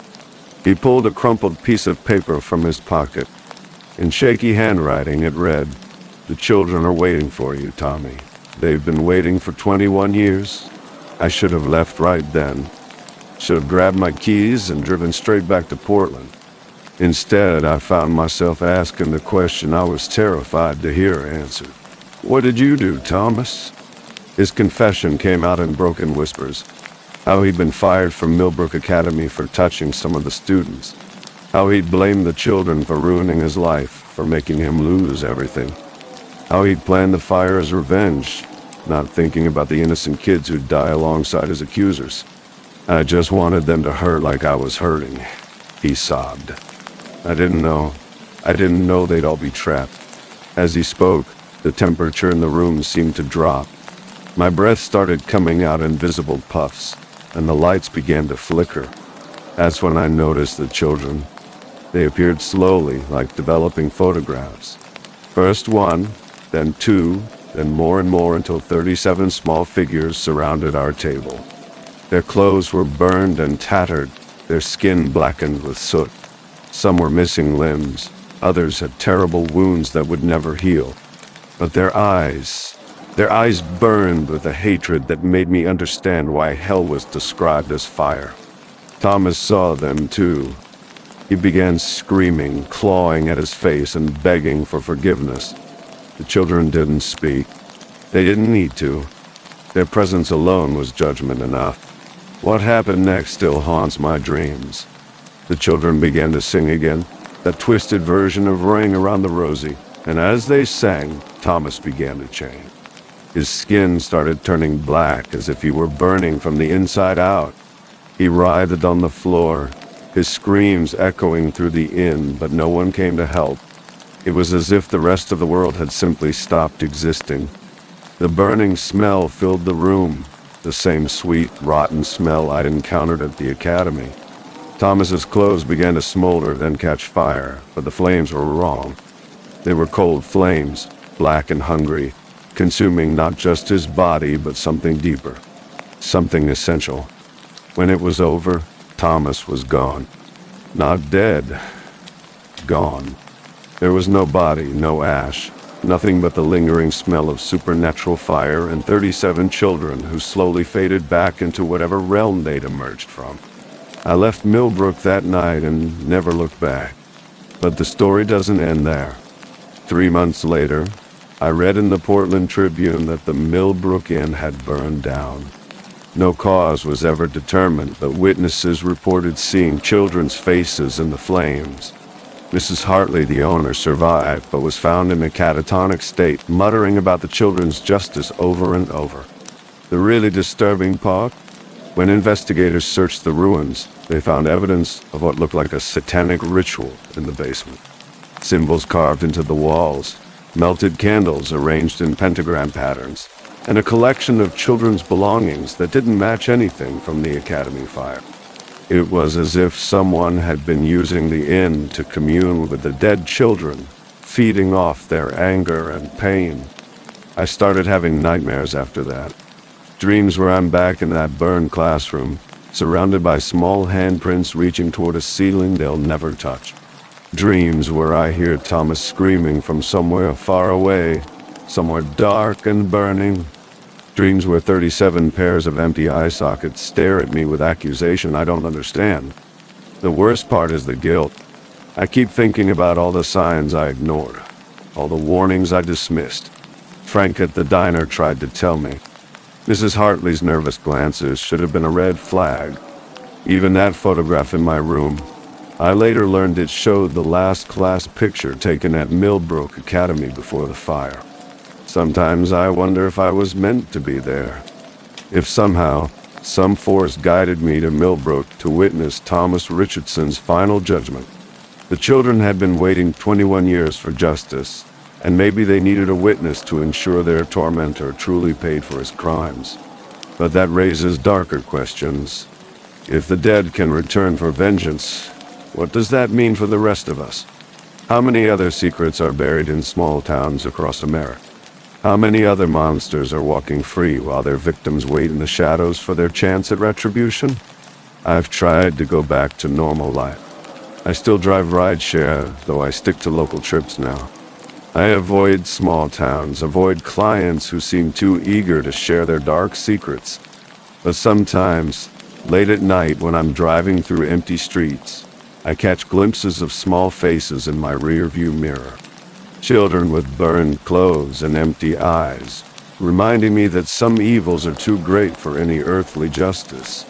The official records say that Thomas Richardson died in a house fire in Seattle 3 days after returning from his sister's funeral. His body was burned beyond recognition, identified only by dental records. But I know the truth. Thomas Richardson didn't die in Seattle. He died in Milbrook, Washington, consumed by the cold fire of 37 children's hatred. And somewhere, in a place beyond our understanding, he's still burning.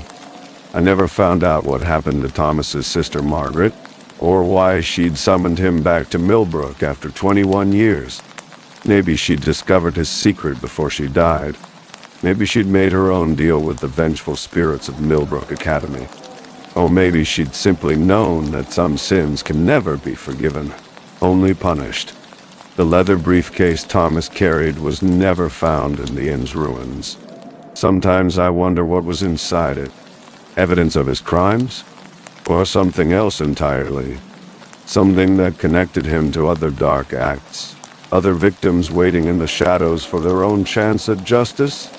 These are the questions that keep me awake at night, staring at the ceiling and wondering if the children of Milbrook Academy are satisfied with their vengeance, or if they're still out there, hunting for others who've escaped earthly justice. That there might be an entire network of the wronged dead, communicating across the veil between life and death, seeking retribution for crimes the living world has forgotten or ignored. Because if that's true, then none of us are safe.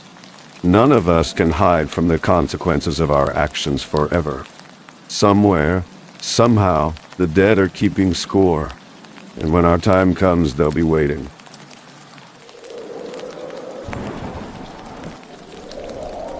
I thought postpartum depression would be the hardest part, that the late-night feedings, the panic attacks that felt like drowning, the raw, aching grief over my grandmother's death would be the worst of it.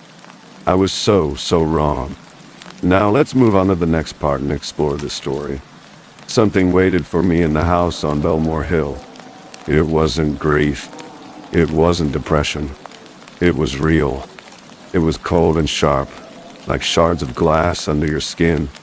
My grandmother Margaret left the house to me after she died last winter.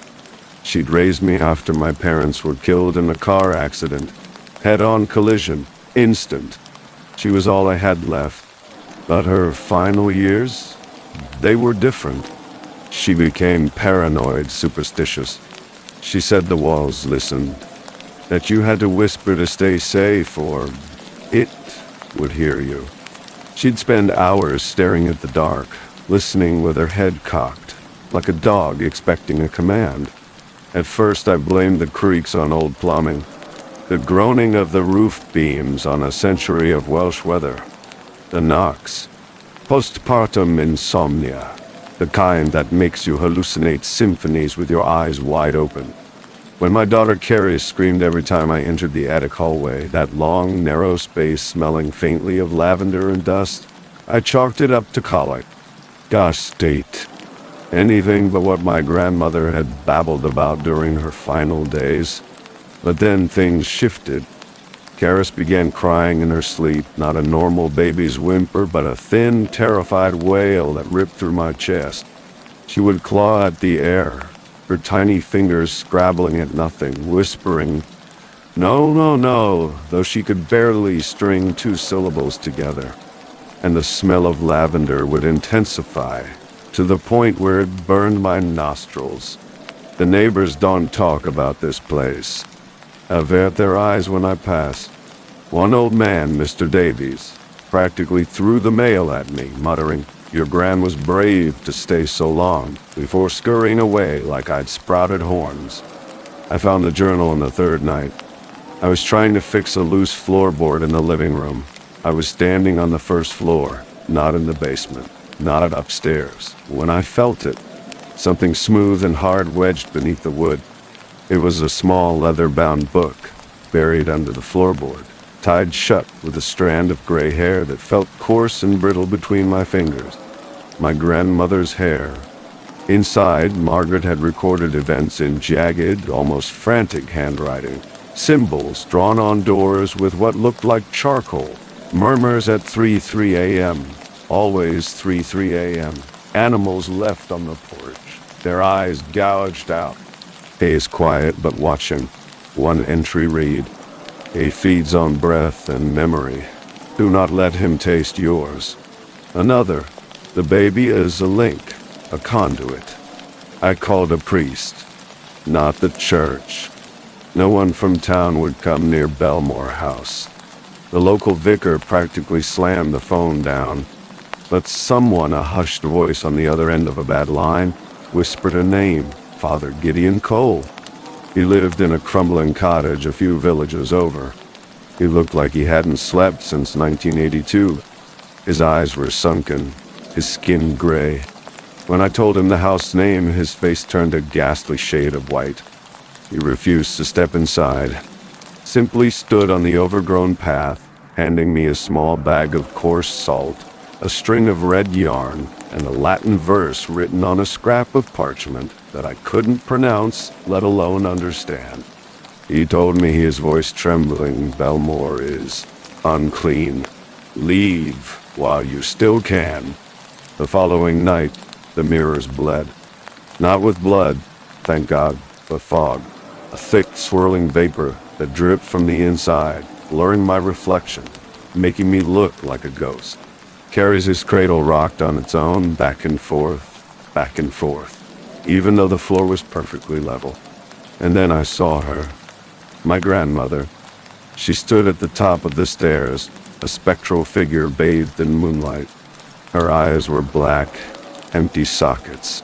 Her mouth sewn shut with thick, black thread. She didn't speak, just pointed, a long, bony finger trembling, toward the attic door. I slammed the door shut. I locked it. I burned sage until the house reeked of smoke and despair. I prayed to a God I wasn't even sure existed, begging for protection, for guidance. But it got worse. Carrie stopped eating. Her tiny body grew listless. Her temperature dropped for no reason, plunging to a dangerously low level even though the room was warm. The baby monitor hissed every night at the same time, 3 a.m., replaying what sounded like my own voice, a distorted whisper slithering from the speaker. "She's not yours." The last page of the journal was the most terrifying. Scribbled in a shaky hand, barely legible. "If you open the attic, do not ask its name. Names have power. It already knows yours." I never meant to open it, but something inside was calling her, my daughter. A low, insistent hum that seemed to vibrate in Kara's very bones. Her eyes would fixate on the attic door, a silent plea in their depths. Now I can't tell who's more afraid, me or her.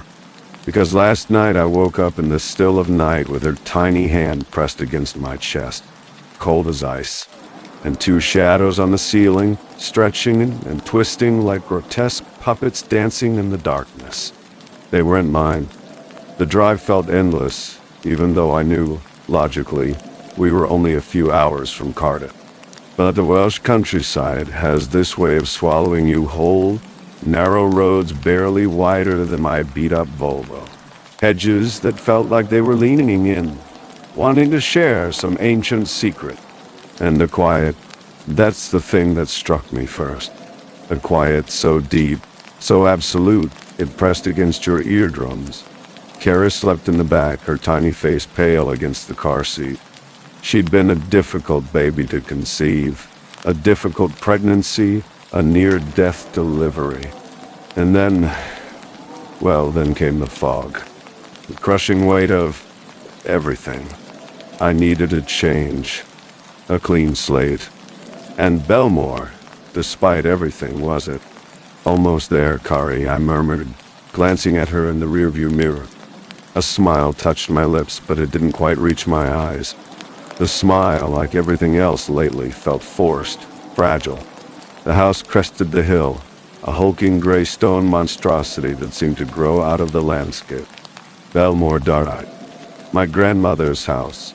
My childhood home, now mine, and hopefully my daughter's sanctuary. It wasn't charming. Not in the storybook cottage way. It was imposing. Solid Darite. A fortress against something, though I couldn't say what. Ivy clung to the walls like grasping fingers, and the slate roof looked heavy, burdened by centuries of Welsh rain. The air was thick, damp, smelled of moss and something else. Something faintly metallic, like old blood. I parked on the overgrown gravel driveway, the crunching sound echoing unnaturally loud in the stillness. Kara stirred, her small body twitching. I carefully unbuckled her and lifted her into my arms. As soon as I stepped out of the car, a gust of wind whipped around us, carrying fallen leaves and the scent of something dead. "It's okay, baby," I whispered, nuzzling her cheek. We're home now. Liar, darling. My heart hammered against my ribs. The word home felt wrong in my mouth. The front door was heavy oak, with a tarnished brass knocker shaped like a snarling wolf. It took all my strength to heave it open. The interior was dark, musty, colder than outside. Sunlight struggled to penetrate the grime-covered windows. I could feel decades of dust clinging to the air. Right, I said to myself, trying to project an air of confidence. Let's get this place aired out. The first few hours were a blur of unpacking, cleaning, and trying to soothe Carrie's, who'd started to fuss as soon as we were inside. She hated it here. That was clear. I opened windows, letting in the crisp autumn air, but the house seemed to resist, clinging to its gloom like a stubborn stain. The layout was straightforward, but off. The living room felt too small, the dining room too large. The staircase creaked with every step, and the shadows pooled in the corners like something alive. Upstairs, 3 bedrooms branched off a long, narrow hallway. My grandmother's room at the end smelled faintly of lavender and decay. I didn't linger. I chose the largest room for Kara's and me, one that overlooked the back gardens, hoping the view would bring some light into her life and mine. It wasn't until nightfall that the real unease settled in. I'd managed to get Karis down after a long, fretful feeding. Exhaustion pulled at me, but I couldn't sleep. Every creak of the house, every rustle of leaves outside the window, sent a jolt of adrenaline through me. I was sitting in the rocking chair by Carrie's crib, the only light coming from a small lamp on the bedside table, when I heard it. A soft, rhythmic scratching. It seemed to be coming from the walls. I held my breath, listening. Scratch, scratch, scratch, like nails on stone. My heart hammered against my ribs. I told myself it was just mice. That's all. Old houses have mice. But the sound was too deliberate, too purposeful.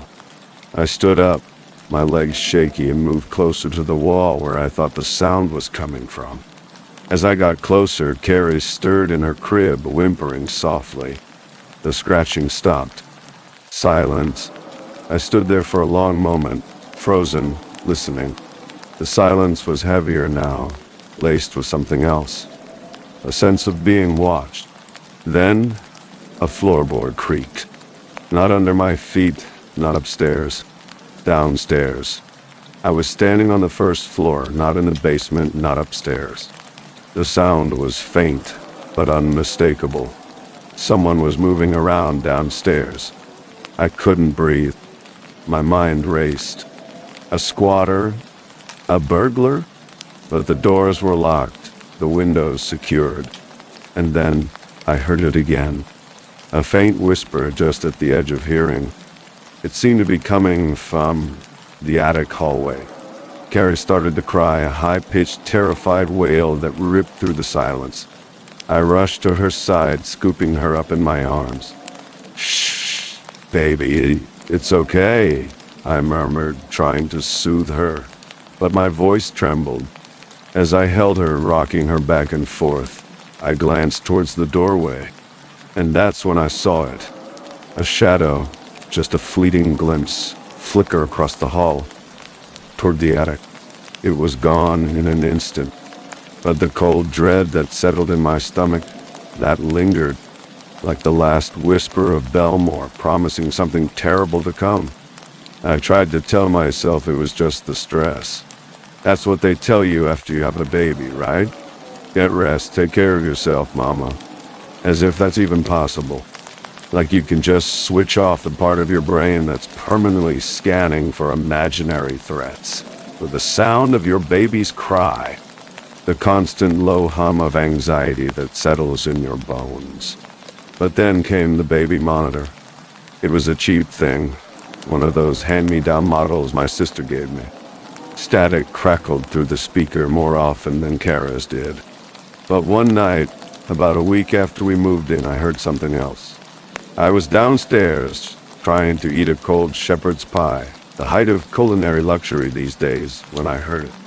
Not Carrie's crying. Not the static. It was my voice, clear as a bell, coming through that tinny speaker. I froze, fork halfway to my mouth. My own voice, whispering. She's sleeping. She's so precious. I hadn't gone into her room for at least an hour, and definitely hadn't said anything like that.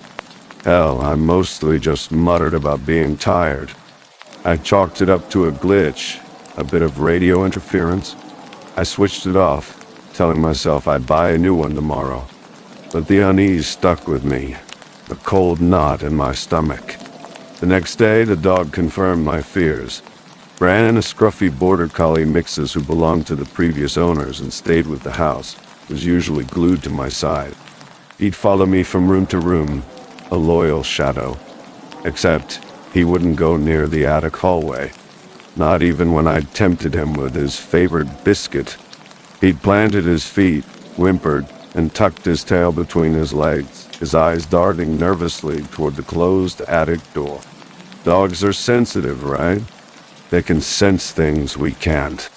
Later that evening, I was changing Carrie's in her room when she suddenly stiffened. Her eyes, usually so bright and trusting, widened with a fear I'd never seen before. She started pointing, her tiny arm extended, quivering. "There," she gurgled, her voice strained. "There. She was pointing at the corner of the room, near the window, at absolutely nothing. Just empty space. I scooped her up, held her close, and tried to soothe her. "It's okay, baby. It's just a shadow." But my voice sounded hollow, even to my own ears. I didn't believe it myself.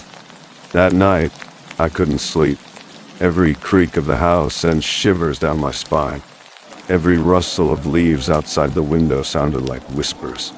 I kept checking on Carrie's, hovering over her crib, making sure she was still breathing.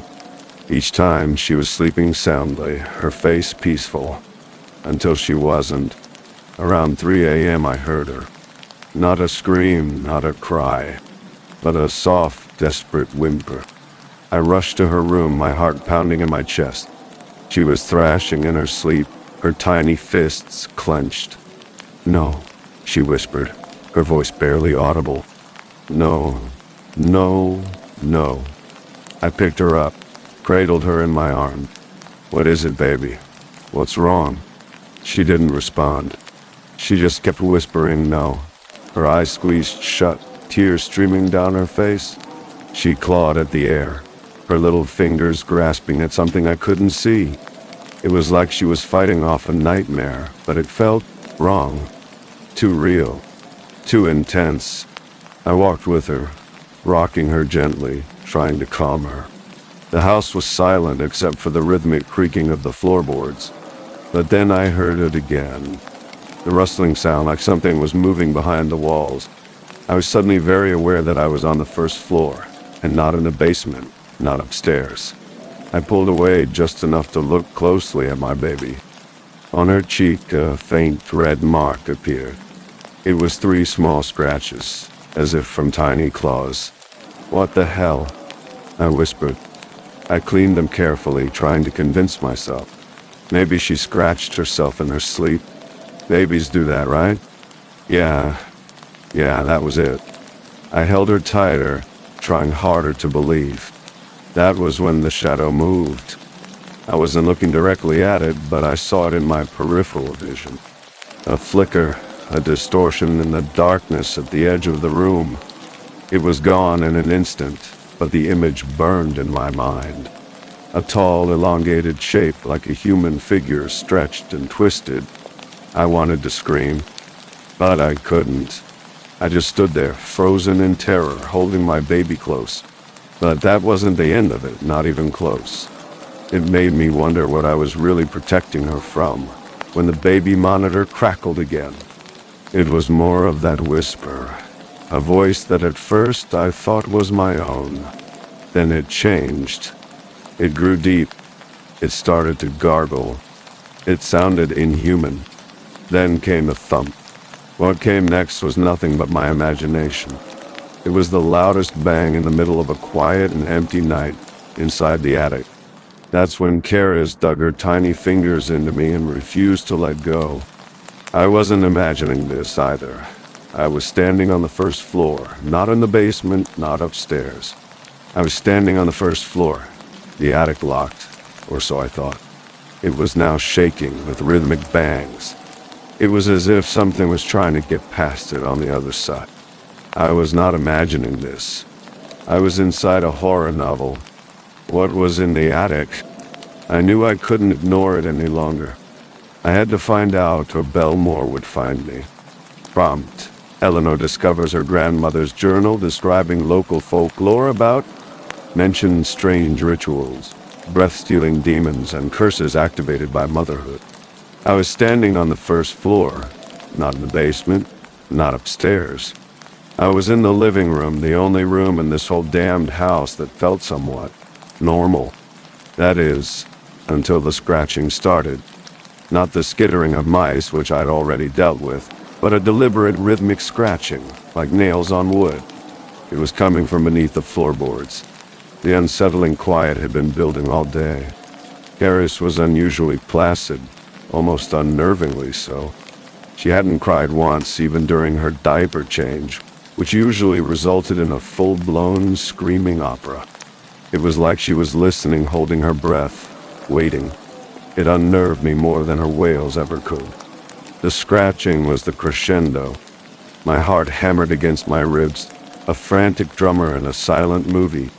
I told myself it was the old house settling, the wind whistling through the eaves. Anything but what my gut screamed it was. But deep down, I knew. This house was alive in a way that rotting wood and drafty windows couldn't explain. I grabbed a crowbar from the shed, my grandfather's probably, the metal cold and strangely comforting in my sweaty palm. Lifting the rug, I noticed the floorboards were older than I remembered, darker, almost black in places, with a strange swirling pattern etched into the grain. The scratching intensified, resonating through the wood, making my teeth ache. It took some effort, but I managed to pry up one of the boards. The air that rushed out was thick, musty, and cloyingly sweet, like overripe flowers mixed with something metallic. The smell made me gag, and Karis, who was lying in her playpen nearby, let out a small whimper, the first sound she'd made all day. Inside the narrow cavity was a small, leather-bound journal. It was tied shut with a length of what looked like human hair, the strands brittle and gray. The leather was cracked and worn, the ink faded, but I could still make out the title scrawled in spidery handwriting. Belmore's Keeper.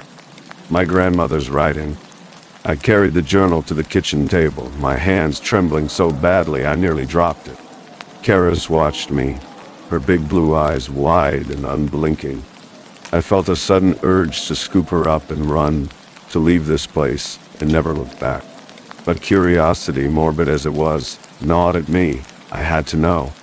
Untying the hair felt wrong.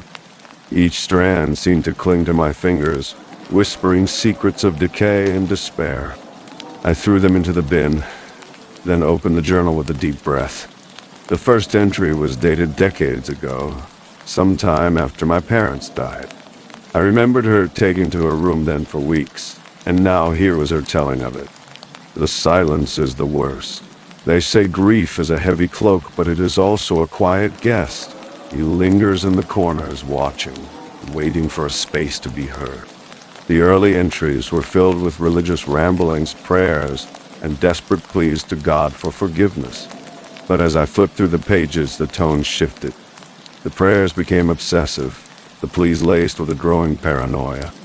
She wrote of shadows in the periphery, of whispers in the night, of a presence that watched her from the attic. Then came the symbols. Crude drawings of circles and spirals, crosses turned upside down, and strange, unidentifiable glyphs. They were scrawled in what looked like dried blood. My stomach churned. He likes the offerings, the milk left on the doorstep, the ribbons tied to the trees. He's always hungry, but never satisfied. I skipped ahead, my fingers flying across the brittle pages. The entries became more and more fragmented, more and more disturbing. My grandmother wrote of strange rituals she performed in the dead of night, ancient Welsh folklore she'd learned from the local villagers, breath-stealing demons she called them, elemental beings drawn to grief, to loss, to the vulnerability of a new life, curses activated by motherhood.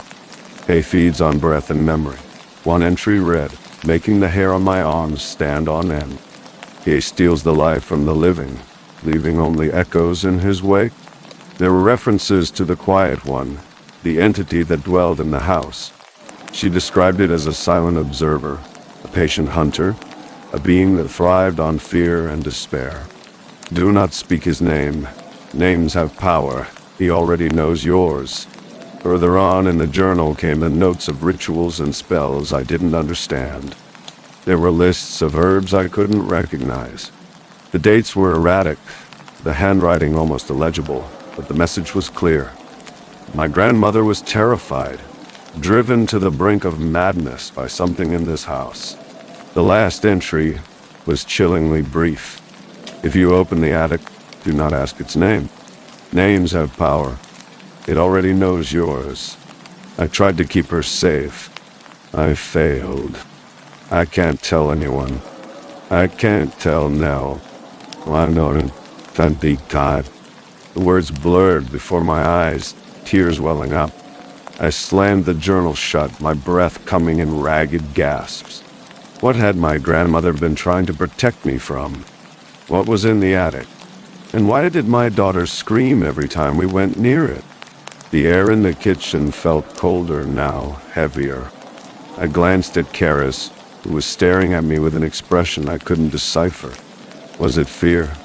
Curiosity? Recognition? Suddenly, the lights flickered, plunging the room into near darkness. A gust of wind howled through the cracks in the window panes. And then I heard it, a faint, almost imperceptible whisper, coming from somewhere within the walls. It sounded like my grandmother's voice, broken and barely audible, but chillingly clear. He is hungry now, so very hungry. The lights flickered back on, blindingly bright. Karis began to cry, a high-pitched, piercing wail that echoed through the house. I grabbed her from her playpen, holding her close, my heart pounding in my chest. I was no longer just a grieving daughter or a new mother struggling with postpartum depression. I was bait, and something in this house was watching, waiting, and very, very hungry. The attic door was still shut fast, but I now knew the Quiet One, and to what lengths my grandmother had gone to keep it quiet. I also knew whatever was in the attic, it knew my name. I was right about standing on the first floor, not in the basement or upstairs. Now I knew there was a new place to be, down. I wondered what it would take to stop from going down. The number scratched on a faded scrap of paper felt slick in my sweaty palm. Father Gideon Cole, Highly Groves, Landfair.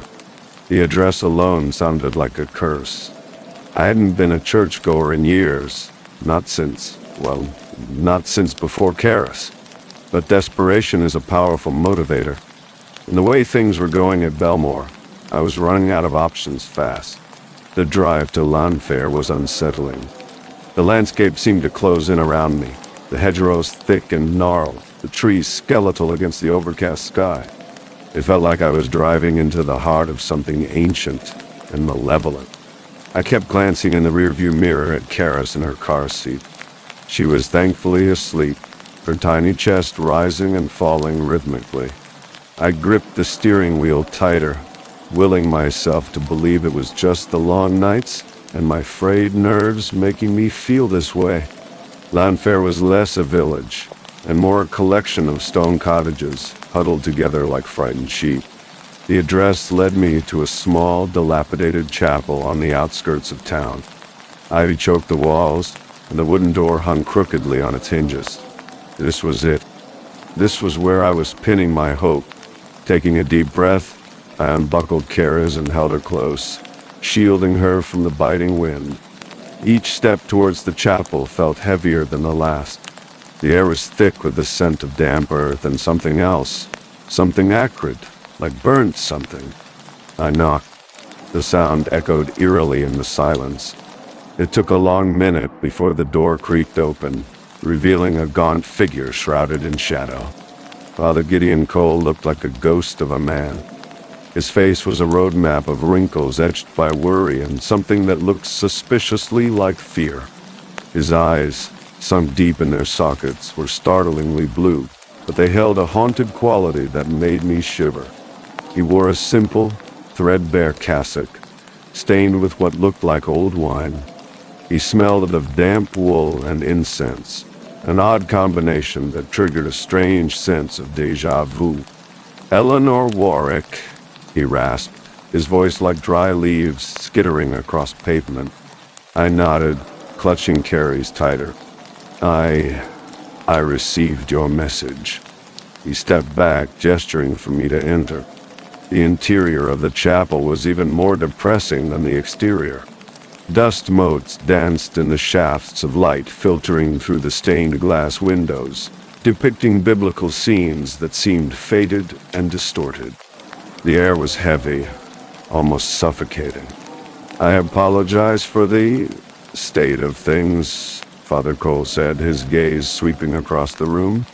"The diocese is keen on funding repairs for a former parish."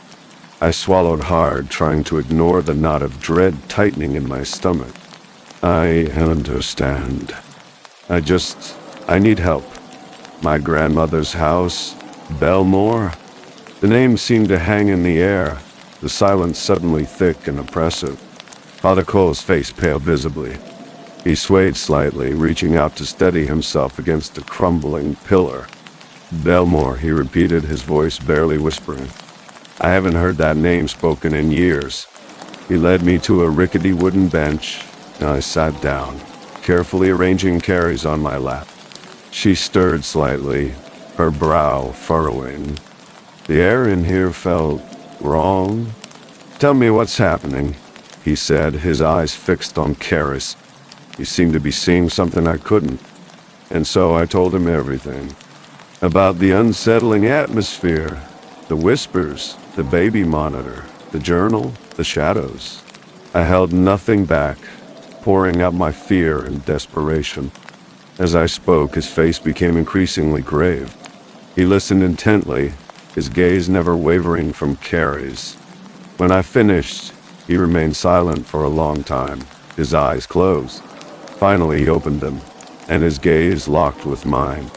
There was a deep sadness in those blue eyes, a profound understanding of something terrible. "What is it?" I asked, my voice trembling. "What's wrong with the house?" He sighed, a long, drawn-out sound that seemed to carry the weight of ages. "Belmore. It's not a place that forgets. It holds on to things. To grief, to loss, to memories. It absorbs them. It uses them." "Uses them how?" He shook his head slowly. "I can't say for sure, but I can tell you this. What you are experiencing is not demonic. It's not a simple haunting. It's something older. Something elemental. Something born of the land itself and fueled by the pain that has soaked into its soil for generations." "Elemental?" I repeated, confused. "What does that mean?" "It means it's not bound by our rules, by our prayers, by our rituals," he explained. "It exists outside of our understanding. It feeds on something far more potent than fear. It feeds on grief, on despair, on the very essence of life itself. And it's particularly drawn to those who are vulnerable, those who are close to life's edge." He glanced at Carrie again. My blood ran cold. "So, what can I do?" He reached into the pocket of his cassock and pulled out a small pouch filled with coarse salt. "Sprinkle this around the perimeter of your house. It won't stop it, but it might slow down. It might give you a little time." He then produced a length of thick, blood-red yarn. "Tie this around her wrist, It's a symbol of protection, a ward against unkind eyes. Finally, he handed me a small, worn card with a Latin verse scrawled on it in faded ink. Recite this before you sleep. It's an old blessing, a prayer for peace and protection. But be warned, he added, his voice dropping to a near whisper. Words have power. Choose them carefully. He refused to come to Belmore. I cannot go back there, he said, his voice trembling. Forgive me, but that place, it took something from me a long time ago. Something I can never get back. As I turned to leave, he gripped my arm, his eyes filled with a desperate plea. Don't ask its name, Eleanor. Whatever you do, don't speak its name aloud. Names have power, and it already knows yours. I left the chapel feeling colder than when I arrived. The salt, the yarn, the Latin verse. They felt like flimsy shields against an unknown enemy. Father Cole's words echoed in my mind, filling me with an overwhelming sense of dread. Elemental, brief, so vulnerable. It all seemed to point to one thing. Belmore was more than just a house. It was a living thing, a hungry thing, and it had set sights on my daughter. Back in the car, with Carrie still sleeping soundly, I stared at the crumbling chapel receding in the rearview mirror. I was standing on the road, not in the mountains, not in a dream. It's getting harder to trust what's real and what's not. Father Gideon said he couldn't go back. But what about me? How could I protect my daughter against something I didn't understand? Something that seemed to be woven into the very fabric of Belmore itself. The weight of that question settled on me like a shroud, heavy and suffocating. And as I drove back towards the looming silhouette of Belmore against the darkening sky, I couldn't shake the feeling that I was driving straight into a trap, and that whatever waited for us there, it was growing stronger, hungrier, with each passing moment. The line started to blur. God, it really did. 1 minute I was Nell Warwick, registered nurse, sleep-deprived but functioning. The next, I was someone else. I'd catch a reflection in the darkened window. Not me, but something gaunt, wild-eyed, staring back. The woman in the reflection looked like she hadn't slept in a century. And the unsettling part? It didn't feel alien. It felt familiar. Maybe it was the isolation. Belmore Hill wasn't exactly a hive of social activity. The closest shop was a 20-minute drive, and most of my friends were, well, still living their lives. Nights out, career goals, brunch, things I couldn't even conceptualize right now. All I had was Karis, this strange, creeping dread in a house that seemed to actively resent our presence. I felt so alone. The baby monitor became my enemy. It sat on the bedside table, a constant low hum. It was supposed to reassure me, let me know Karis was okay. But it did the opposite.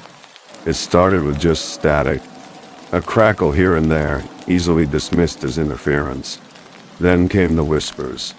At first they were indistinct, like someone talking just beyond the range of hearing. I'd jolt awake, heart hammering, convinced I imagined it. Postpartum insomnia was a real beast, but it grew bolder, clearer. My own voice. Last night I was standing in the kitchen, not upstairs, not in the basement, just on the first floor, warming Carrie's bottle when I heard it. The monitor was on for obvious reasons. She's not yours. The words were chillingly clear, a perfect mimicry of my own voice, dripping with malice. I froze the bottle halfway to the microwave. The blood drained from my face. It couldn't be. I rewound the recording, over and over. The words were there, undeniable. Louder each playback, louder each night. She's not yours. She's not yours. She's not yours. But how? Was I sleepwalking? Talking in my sleep? I set up another recorder in my bedroom pointing directly at me, just to be sure. The next morning I played it back. Nothing. Just the sounds of me breathing, tossing, and turning, the normal sounds of a fitful sleeper. Yet, the baby monitor continued its nightly broadcasts. "Give her back. She belongs to us. You don't deserve her." They were all in my voice. Each word is a dagger, twisting in my already fragile mind. It started affecting my waking hours. I'd be changing carries, then zone out, losing minutes at a time. I'd find myself standing in the doorway of the attic hallway, not remembering how I got there. The air in that hallway was always colder, heavy with the scent of dust. And something else, something sickly sweet, like rotting flour. Then there were the dreams. Vivid, disturbing dreams where my grandmother was alive again, young even. She would stand in the attic doorway beckoning. "Come, Eleanor," she'd whisper, her voice a dry rustle of leaves. "He's waiting for you." I woke up screaming every time, heart pounding, drenched in sweat. Every night I tried to sleep in a separate room from Carrie's, but I had to go back. She screamed louder when I was out of sight. The worst part was doubtful. Was I losing it? Was this all in my head? Postpartum psychosis was a very real thing. Maybe Belmore wasn't haunted. Maybe I was the one who was broken. Maybe the trauma from birth, the grief over my grandmother, the isolation, maybe it had all just pushed me over the edge. I stood in front of the bathroom mirror, forcing myself to look at my reflection. "You're okay now," I whispered. "You're just tired. It's just the baby blues." But my eyes betrayed me. They reflected a fear so profound, so primal, like I was looking into the abyss. I called Father Gideon again. I felt desperate, pathetic. I needed someone to tell me I wasn't insane, that I wasn't imagining things. "Father," I said, my voice trembling. "It's happening again. The whispers, the losing time, the howls." He sighed, a long, weary sound that made me feel even worse. "Eleanor," I told you, "this house, it feeds on negativity, on grief, your postpartum state." But it's not just that," I pleaded. It's like I'm becoming someone else. I saw my grandmother, not a ghost, but something darker." There was a long pause. Then his voice, barely a whisper. "Did she say anything?" "No," I said. "She just pointed to the attic." Another pause. This one felt heavier, pregnant with dread. "Eleanor," he said finally, his voice laced with urgency. "You must be strong. Do not listen to it. Do not let it in. This is beyond even what I feared. It's not trying to scare you. It's trying to replace you." "Replace me?" What did that even mean? Before I could ask, he hung up. Just like that, leaving me alone in the silence of Belmore, the baby monitor humming its insidious tune. The baby was crying. I was standing on the first floor, not in the basement, not upstairs, just in the kitchen near the monitor. I rushed to Kara's room. She was arching her back, wailing, staring at the ceiling. And then I saw it. Not a shadow, not a figment of my imagination, but a thick black tendril of smoke swirling above her crib. It faded as soon as I entered the room, disappearing as quickly as it had appeared. But the scent lingered, burning hair and old flowers. I scooped Carrie's up, holding her tight, trying to reassure myself that I was seeing things, that I wasn't losing my mind. But deep down I knew the truth. Whatever was in this house, it wasn't just haunting me. It was trying to become me. It was trying to take over. One whispered a word, one lost memory, one stolen moment at a time. It would take Kara's. And tonight, as I rocked my daughter in that creaking chair, I swore I heard it. Not from the monitor, not from the walls, but from inside my own head. A faint, scratchy whisper, The last breath of Margaret Warwick. It's almost time. Time to feed the quiet one upstairs. The exhaustion was a physical thing now, a lead weight dragging at my limbs. I'd barely slept in days, fueled by lukewarm tea and a desperate gnawing fear. I kept telling myself I was being irrational, that I was a nurse, for God's sake, a woman grounded in science and reason. But the rational explanations were wearing thin, flaking away like old paint to reveal something raw and terrifying underneath. I'd been watching Karis every second, practically glued to her side. I'd rigged the baby monitor with extra batteries, paranoid it would cut out again like it had last night, leaving me in the dark, listening to what? To echoes and whispers that sounded like my own voice, but weren't. I was standing on the first floor in the kitchen, not in the basement, not upstairs. I was warming a bottle, the microwave humming a dull, monotonous tune. I glanced into the living room every few seconds where Carrie's lay cooing in her cradle. The string of red yarn Father Gideon gave me was tied securely to one of the cradle's legs, a pathetic, useless charm. I knew it wouldn't do a damn thing. Then the humming of the microwave abruptly cut off. The power flickered, a single, stuttering heartbeat of darkness. Just for a second. But it was enough. Panic seized me. I ripped the microwave open, spilling a half-warmed formula on the counter. I bolted into the living room, my heart hammering against my ribs like a trapped bird. The cradle was empty. Gone. What? My breath caught in my throat. Carrie's? I whispered, my voice cracking. I checked under the cradle, behind the couch, every impossible corner of the room. Nothing. 7 minutes. That's all it took. 7 minutes of a power flicker and my baby was gone. I was screaming her name now, a raw animal sound that ripped through the silence of the house. I searched every room, from the dusty parlor to the cramped downstairs loo. I flew up the stairs, ignoring the sharp, stabbing pain in my stitches. Carrie's! The attic. It was always the attic.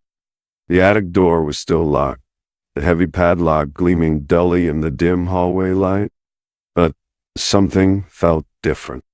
The air was colder, heavier, charged with a static electricity that made the hairs on my arms stand on end. A familiar scent, cloying and sweet like decomposing lilies, stung my nostrils. It smelled of my grandmother's funeral. I fumbled with the padlock, my fingers clumsy and numb. Finally, it sprung open. I wrenched the door open, and the hinges screamed in protest, a long, agonizing wail that echoed through the house. The attic was dark, the small window at the far end choked with dust and cobwebs. The air was thick with the smell of mildew and something else, something metallic, like old blood. Carrie's, I whispered again, but this time the sound died in my throat. I knew she was here. I could feel it, a cold, dark presence that pressed against me like a shroud. I took a tentative step inside, the floorboards groaning under my weight. Moonlight spilled weakly through the grimy window, illuminating dust motes dancing in the air like tiny, malevolent spirits. And then I saw her. Karis was asleep, nestled amongst a pile of old moth-eaten quilts in the far corner of the attic. Her face was pale and serene, almost unnaturally so. She looked peaceful, as if she were dreaming the sweetest dreams. Relief washed over me so intensely it almost buckled my knees. I rushed toward her, desperate to scoop her up and hold her close. But then I saw the floor. The bare floorboards around Karis were stained a dark, viscous red. Not a splash, not a spill, but intricate, deliberate markings. Symbols, crude and unsettling, etched into the wood. They looked familiar, vaguely reminiscent of something I'd seen in my grandmother's journal, something connected to the quiet one. Panic clawed at me again, sharper and more desperate than before. I scooped Karis up, holding her tight against my chest. She stirred slightly, her tiny hand reaching up to grasp my shirt. As I turned to leave, a low, guttural whisper filled the attic. It wasn't outside. It wasn't coming for me. It was inside my head, a voice, both ancient and alien, resonating deep within my bones. Do not name it. The whisper was followed by the distinct sound of creaking behind me. A floorboard straining and a voice. My grandmother's voice. I froze solid. Eleanor had rasped, hoarse, and strained. It sounded so close, like she was breathing directly into my ear. Don't name it. I wanted to scream, to run, to do anything but stand there, paralyzed with terror. But my legs were rooted to the spot. Karis whimpered in my arms and I pulled her tighter, shielding her face against my neck. I finally found the courage to peer over my shoulder. I expected to see my grandmother, her hollow eyes burning, her mouth sewn shut with black thread. But the attic was empty, save for the dust motes and the blood-stained floorboards. Nothing but a cold breath of stale air. I stumbled out of the attic, slamming the door shut behind me. I locked it again, shoving the padlock home with trembling fingers. I had to get out. I had to get Karis out of this house. Back in her room, I placed Karis gently in her crib. As I did, I noticed something I hadn't seen before. She was clutching something in her tiny fist. I gently peeled her fingers back, and there it was. A small, crudely fashioned doll carved of wood. But it wasn't the doll itself that made my blood run cold. It was the hair used to make its head. The doll had hair that was the exact same color as Karis's hair. I bolted out of the room, and as I reached the stairs, I heard it. A distinct whisper from above, from the attic. She's almost ready. The air in the house had become thick and tangible. It pressed on me, a suffocating blanket woven from dust and dread. Karis hadn't stirred since I'd found her that morning, nestled amongst the grime and forgotten things in the attic. Her skin was cold, her breathing shallow. The doctor said it was a virus. I knew better. This wasn't something a shot of penicillin could fix. I was standing on the first floor, not in the basement, not upstairs. The silence was absolute. Even the incessant creaks and groans of Belmore had vanished, replaced by a stillness so profoundly it hummed in my ears. The only sound was the frantic thumping of my own heart. Each beat echoed in the unnatural quiet, a desperate drumbeat against the impending doom. The journal. I needed the journal. I'd spent the last few hours rereading it, searching for any clue, any loophole, anything that could save my daughter. My grandmother's scratchy handwriting swam before my eyes, filled with cryptic warnings and half-formed thoughts. It feeds on breath and memory. Do not ask its name. It already knows yours. But it wasn't enough. I was missing something. Something crucial. Then I heard it. A whisper, so faint I almost dismissed it as I imagined. It seemed to emanate from everywhere and nowhere at once, a sibilant rustling that tickled the back of my neck. Help me. It was my voice. I froze. The baby monitors. It was playing again, that distorted, horrifying imitation of my own voice. I ran to Karis' room, snatched the monitor from the nightstand, and slammed it against the wall. Plastic shattered. The whispering continued. Only now it was inside my head. Help me. She's fading. You know what to do. The whispers escalated, a cacophony of voices vying for my attention. Each one has a twisting echo of my own anxieties, my own fears. She's not yours, one hissed. You weren't meant to be a mother, another sneered. They echoed the cruelest thoughts, the darkest corners of my own mind. The baby monitor, even in pieces, seemed to pulse with an unholy light. A thin tendril of smoky blackness snaked out from the broken plastic, coiling towards the floor and creeping under the door. Panic clawed at my throat. I stumbled back, knocking over a stack of books. The journal fluttered to the floor, landing open to a page filled with strange symbols and Latin phrases. Father Gideon's salt. I grabbed it from the mantelpiece, my hands shaking so violently I spilled half of it. I frantically sprinkled it around the door, a desperate barrier against the encroaching darkness. It wasn't enough. The whispers intensified, building to a crescendo. Give it what it wants. Say the name. Save your daughter. I clutched my head, trying to block out the voices, but they were inside me now, woven into the fabric of my thoughts. I could feel something watching me, waiting, not with malice, but with a terrible consuming hunger. And then, a new voice, faint but clear. It wasn't mine. It was Carrie's. Mama. My heart lurched. I ran to her, my legs heavy and unresponsive. She was lying still, her face pale and drawn. Her eyes were open but unfocused, staring blankly at the ceiling. A single tear traced a path down her cheek. Mama, help me. Her voice was weak, barely audible. The whispering intensified, urging me, pleading with me. The name. Give it the name. She needs you. I looked at my daughter, her fragile body fading before my eyes. I knew what they wanted. I knew the price. But could I condemn her to this? Could I let her die? A single word surfaced in my mind. A name I hadn't consciously thought of. A name that felt wrong. A name that tasted like ash and regret on my tongue. No, I gasped, shaking my head. I won't. But it was too late. The air shimmered. The shadows in the room deepened, coalescing into a swirling vortex above Kara's crib. The temperature plummeted. I could see my breath hanging in the air, icy and white. And then, just as clearly as if someone were standing right next to me, I heard my grandmother's voice, raspy and weak, but undeniable. Say it, Eleanor. Please, it only wants to be acknowledged. My will crumbled. Tears streamed down my face. I was trapped, caught between the monstrous pull of the unknown and the agonizing plea of my dying child. Tell it your desire.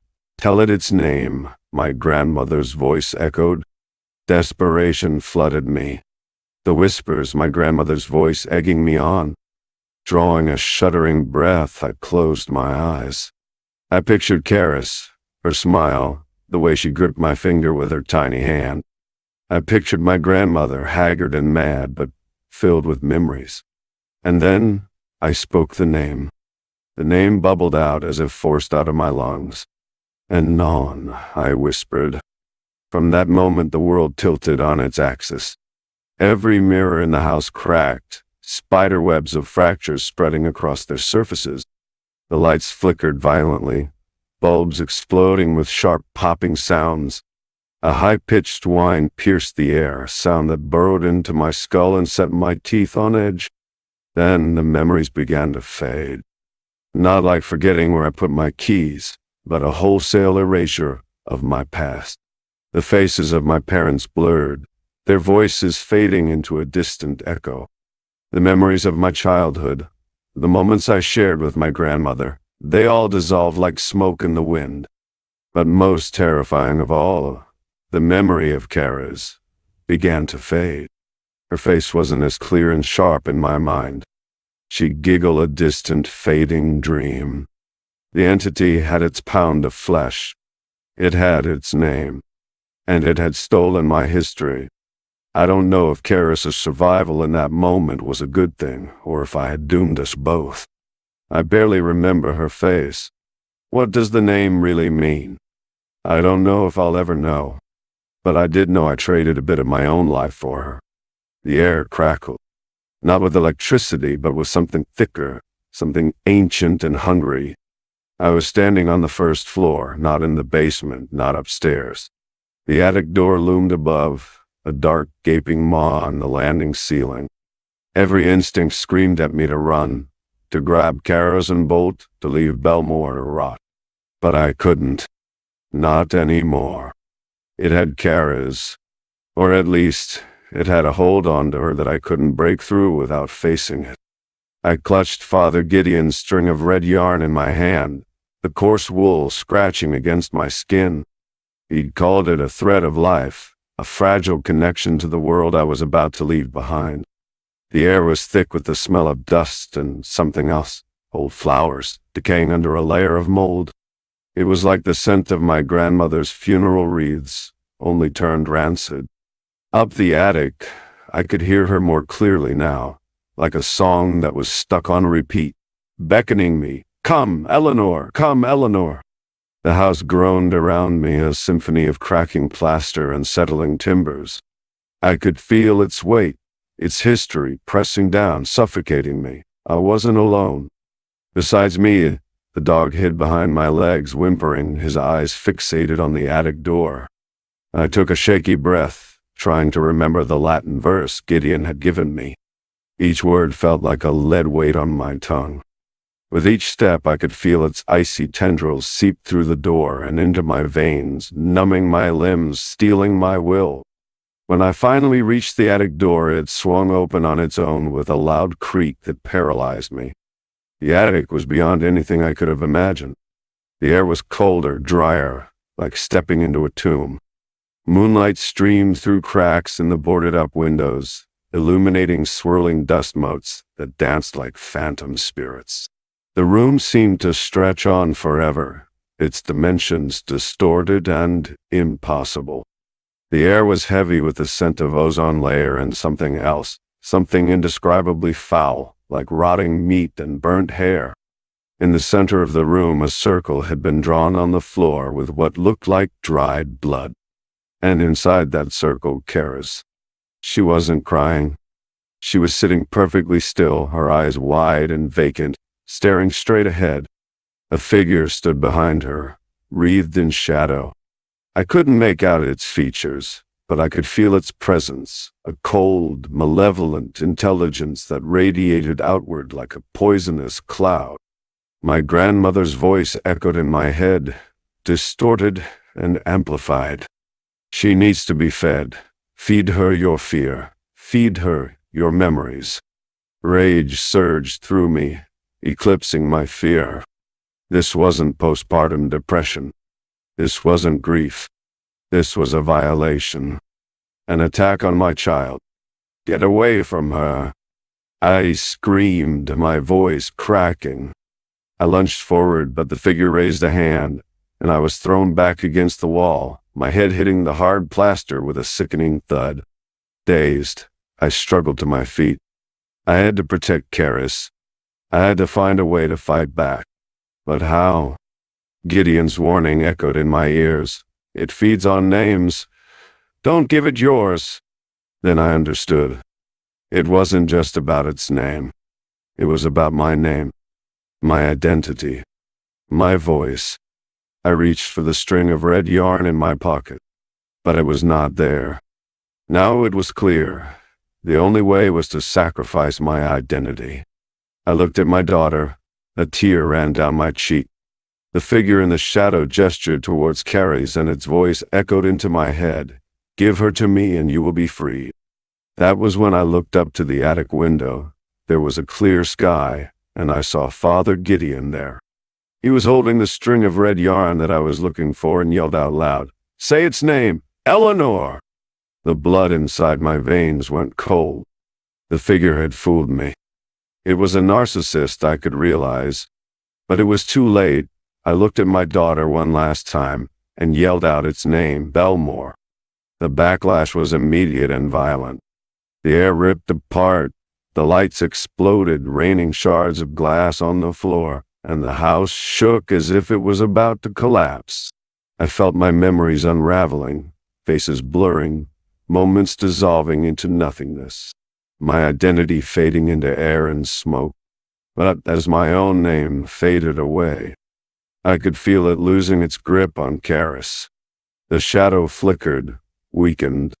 The red yarn glowed. I stood there, on the first floor, in front of the attic door, holding my daughter who was crying, asking for Mama. Mama was gone, but I was still here. Years passed. I sold the house, of course, moved far away. I tried to rebuild a life without a past. Karis grew up healthy, vibrant, but sometimes late at night, I'd catch her whispering in her sleep, saying words I didn't understand. Then I found her writing in the notebook the name that I was about to forget, Belmore. And now, another family has moved into Belmore House. A young couple, full of hope, with a newborn baby. I saw it in the real estate agency. I tried to warn them, but they looked at me like I was crazy. I still remember Belmore. I still remember Karis. I am Eleanor. I am still here. And sometimes, late at night, when the baby monitor crackles to life, I hear a familiar voice whispering, "She's not yours."